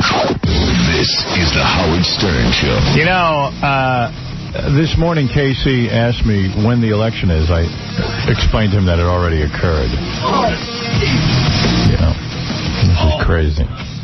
All right, Robin, what else is in the news? I know we're in the middle of it, and you have a couple of things you wanted to talk about, so let's get to it. Well, Madonna has decided to live in London now. I know you're going to be very broken up by that. Hello, love. But she has forked over $11 million for a 6-bedroom townhouse. She's lucky she gets to live in the same place as Mr. Methane, who's going to be our guest next week.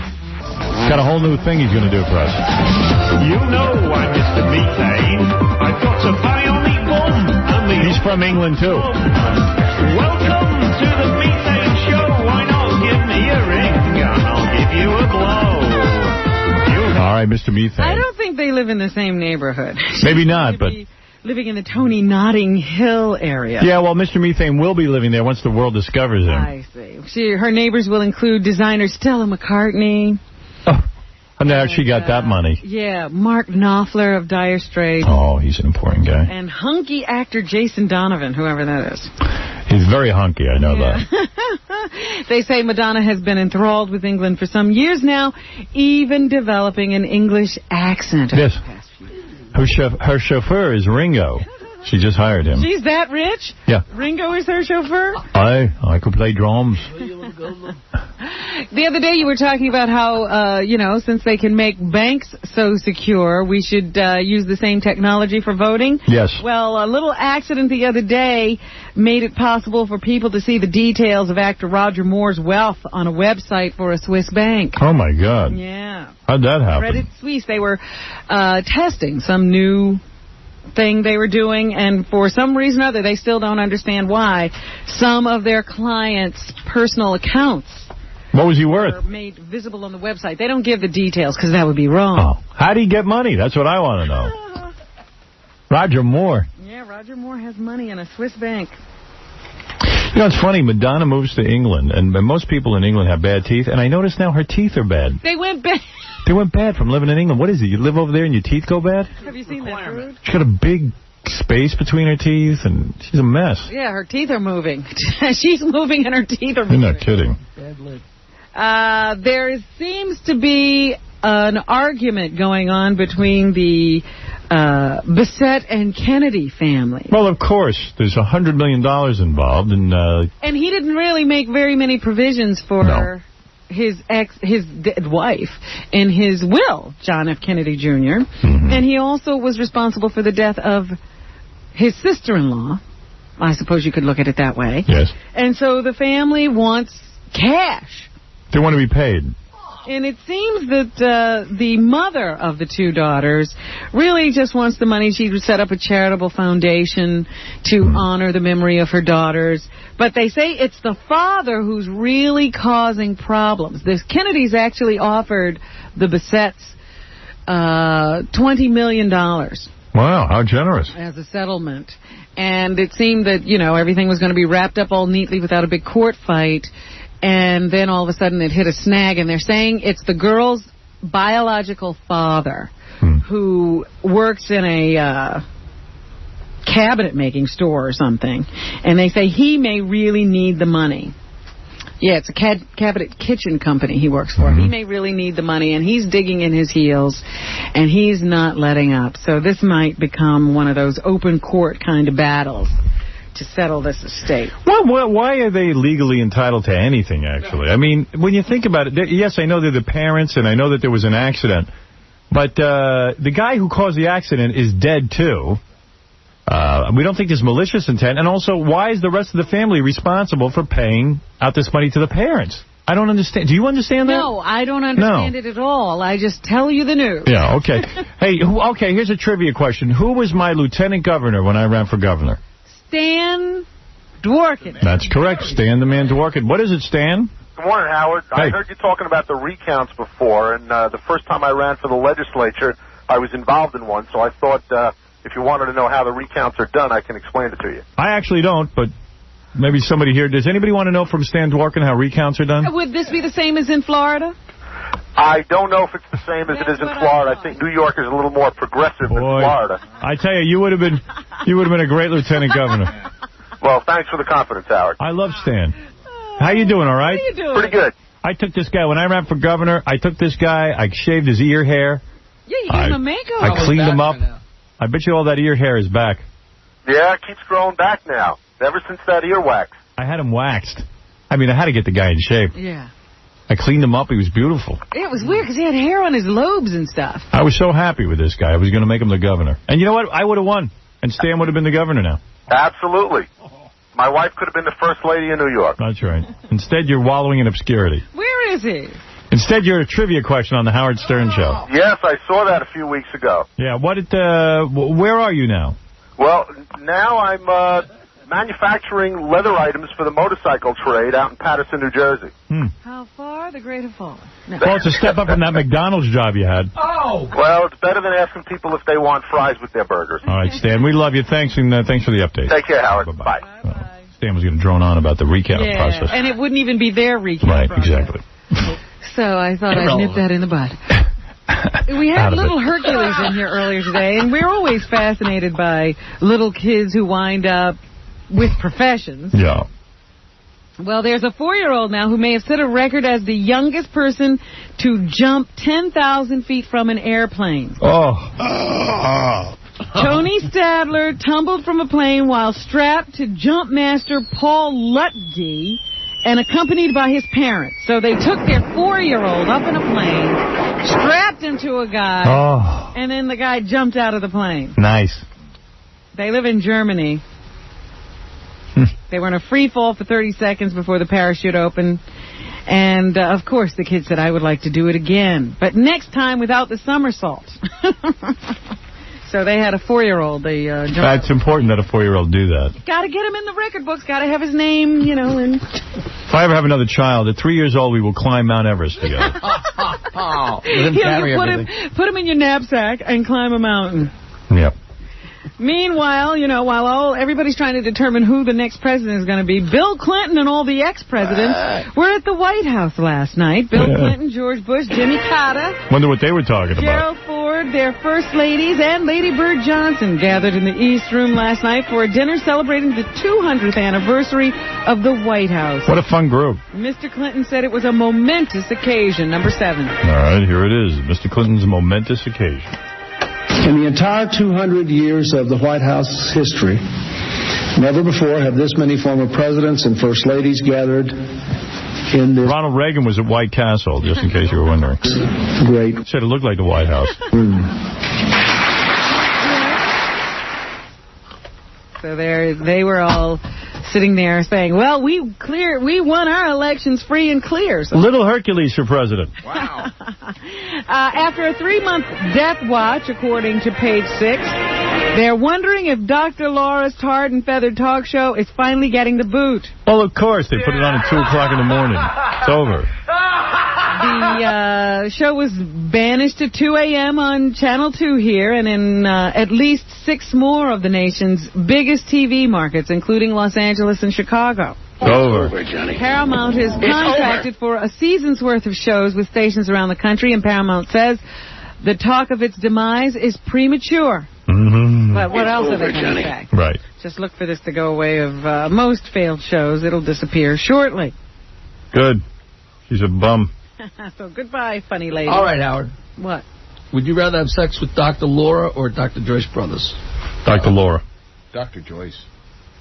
All right, Dr. Laura or a dead Pam Anderson. Dead Pam Anderson. Dead Ernie Anderson. Long dead.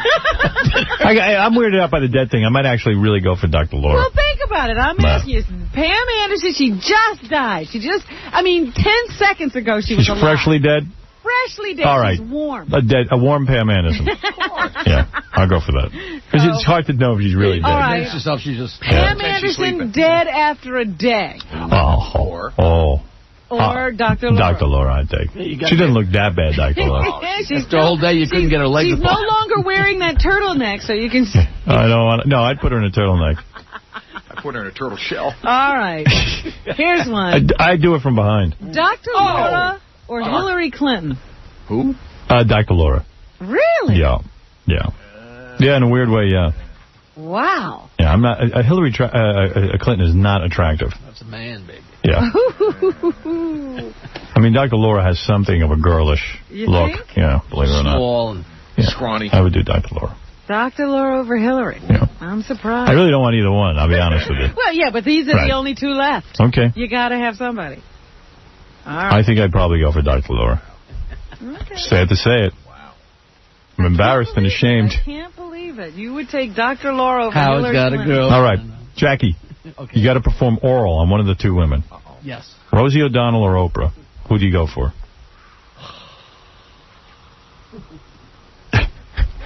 Long silence. Dead silence. That's a tough one. Let us hear your thought process. You know, because some things we know and some things are more speculation. I think Oprah. Oprah. What do you say? There's an outside chance she might enjoy it a little. I think I'd go for Maybe. Oprah. Yeah. She seems like she'd be Oprah friendly. wins. Jackie almost passed out. unanimously. The smoke coming out of his head. Like it actually was going to happen. I mean, what if you said Rosie and then she took down her pants and it was a wiener? All right. Rosie O'Donnell or Hillary? Oh, that's Hillary. no contest. Hillary. Easy. See, Hillary can get some votes. I might do Bill before. Bush or Gore, you got to go for one. I guess I'm going Al Gore. I can see that. I do, Gore. But I gotta say, Bill is looking sexier and sexier. Bill Clinton? Oh, the other day, he's a movie star compared to I jumped through my TV. Really? You get affected by presidents. You need to go. No, just Bill Is Mr. X doing the job? wow. You know what? Really? Howard, it's tapered off. I think. I think it's... They've settled in, you know. I'm telling you, he's got a way about him. Really? You felt that way about George Bush Sr.? Not really. No? Just in person. But Bill, through the TV. I could jump through the TV. I almost put the whole TV in there. When he was there at Hillary's little, what was that? Go ahead, Rob. You don't want to know. You devil. You don't want to. When I was watching they were having Hillary's victory celebration. Yeah. Bill walked out. I was like, even his walk is sexy. Wow. I don't see it, but then again, thank God I don't. Thank God you don't. Yeah, right. Because it's not like he's an attractive man, but he's sexy. Well, I wish I had some of that. I wish he'd bottle it. Adam Sandler's new movie hit screens today. No! We have already determined. You say he's going to make 30? Yeah, it has. Even everyone said to me, the commercials look so bad for it, but yet this guy continues to make money. I would love to see people not go, but I'm going to put it at $30 million. Fred, you say? 50. 50 million. I say 28 million. I'm saying 20. All right. All right. I hope Jackie's right.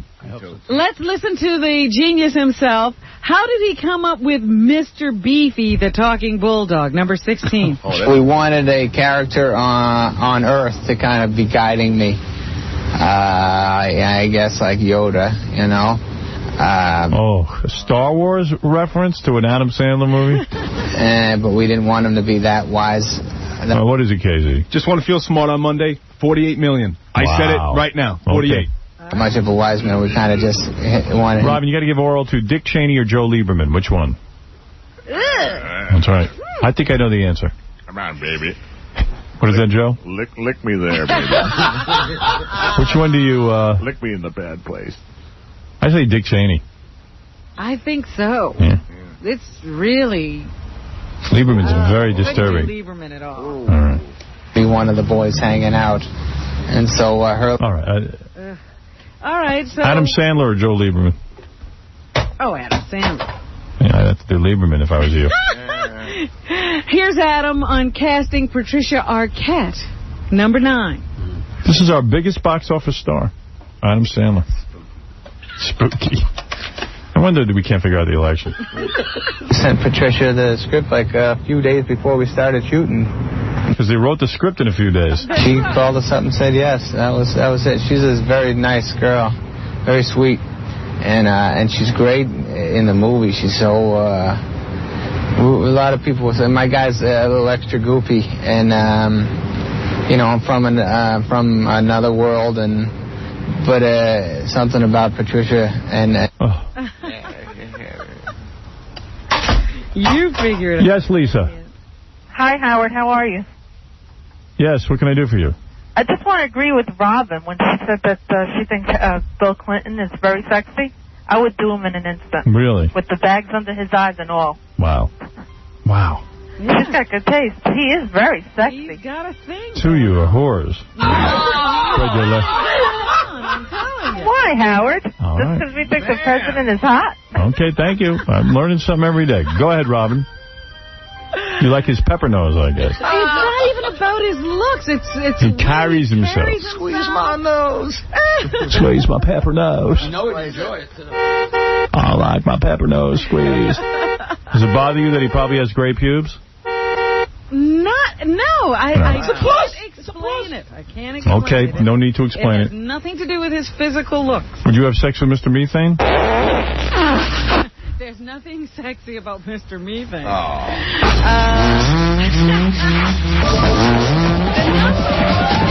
You know why, Mr. Methane. Yeah. The #1 movie at the box office last week was, of course, Charlie's Angels, coming in at $40 million. It was directed by a guy named McG. McG. Here he is on how he got his career started, number 15. I had the good fortune of being with the guys in Sugar Ray, who were called Shrinking Inks at the time, and they didn't really have many great songs, but I'm like, we got to make a video, man. We got to make a video. We were all, products of MTV, so we just said, let's get out there and do it. And I didn't even know what it meant to be a director, really. I just knew what I wanted to ultimately see on the screen. We went out there and we just shot, and then I just ended up making the videos for Sugar Ray, and then videos for Korn, and then videos for Cypress Hill and Offspring, and just sort of kept putting one foot in front of the other. Wow. Hey, maybe I should do that. So that's how you do it. Yeah, McG. McFred. Cuba Gooding Jr. and Robert De Niro star in the movie Men of Honor. Is getting some good reviews. Yeah. Here's Cuba to talk about Carl Bashir, the character he plays, his journey, and how it's an inspiration to all of us. Number 17. Carl didn't do this stuff because he's like, I'm a black man and I want to show him. He's like, I'm a man who's going to prove that just because you might think I'm not good enough, I'm good enough. And it didn't. I'm so bored with him. And here's Cuba to tell us what it was like to work with Robert De Niro. Number 12. Oh, I don't know if I can get through it, Robin. I want to see what he has to say. This is him ass-kissing Robert De Niro? Awesome. So awesome that we both have the same agent who is actively looking for another project for us to work on. Oh, my God. We have to work together again. Not only that, he has taught me, I've worked with a lot of great people lately, a lot of great actors, and he falls so neatly. KC just asked me if he can leave early to go vote. He still hasn't Where do I given up. Here's Robert De Niro on Carl Bashir, whose life is profiled in the movie, which opens today. Number 11. Bobby D, everybody. He did do these things. The core of the story. You never know what he's talking about. Is true. And so he's, I have great respect for him. Because he was, Okay. I just want you to let that, because he starts to literally mumble at the end. But it's gone now. It's gone. I can't sit through that. But it's funny. This is the greatest actor ever, and he can't talk. Several of the members of Survivor are cast as guest stars in tonight's episode of Nash Bridges. Good. Sean Kenneth, who was the I'll be doctor, sure to miss that. Wow. He talks about what cast members are involved and what they do. Number 13. We just did a show. They were kind enough to let us all on there and have a good time. And me, Joel, Jervis, and Jenna all have pretty good lengthy roles on it. We all have a little subplot. And even Dirk makes a little cameo in the background. But it's really actually pretty cool. Sean Kenneth, Mr. Nice Guy, goes over the deep end. It's something. All right. Wonderful. Wow. Good for him. Tom Green has a little bit part in Charlie's Angels, his girlfriend or fiance's movie. How is he feeling these days, Howard? I'm doing better. I have one testicle now. The left one. It's the left one. Yeah, so it's okay. I'm coming to grips with that, you know. It's a strange thing, you know, because at the beginning of the year, I had 2 testicles. Here's a scream night. Oh, yeah. If you only have one, how is it the left or the right? Right. Go ahead, Robin. And he says he won't be bothering his parents anymore, number 20. My parents and I made a deal that I wasn't going to go to their house anymore and do stuff to them anymore. Because who cares? Really? And he was asked if Drew Barrymore is really an angel. There she is right there. Wow. Hi. Are you one of she's my angel in real life, see? Oh, God. Oh, see? Sometimes I behave like the devil, though. Yeah. I feel like. Oh, no.